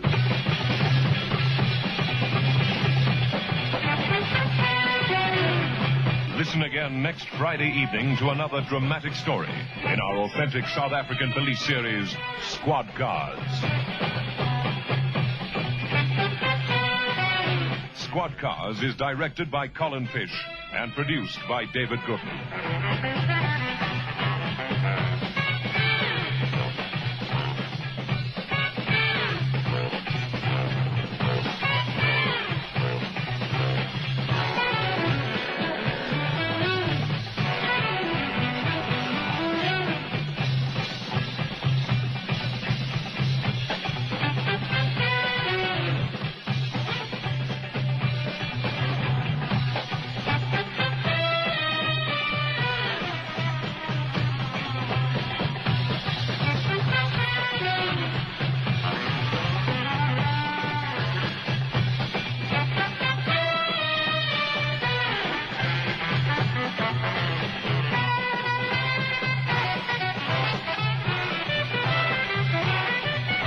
This week's edition of Squad Cars was brought to you by the Sundown Ranch Hotel and Lion Park. 2 worlds in one.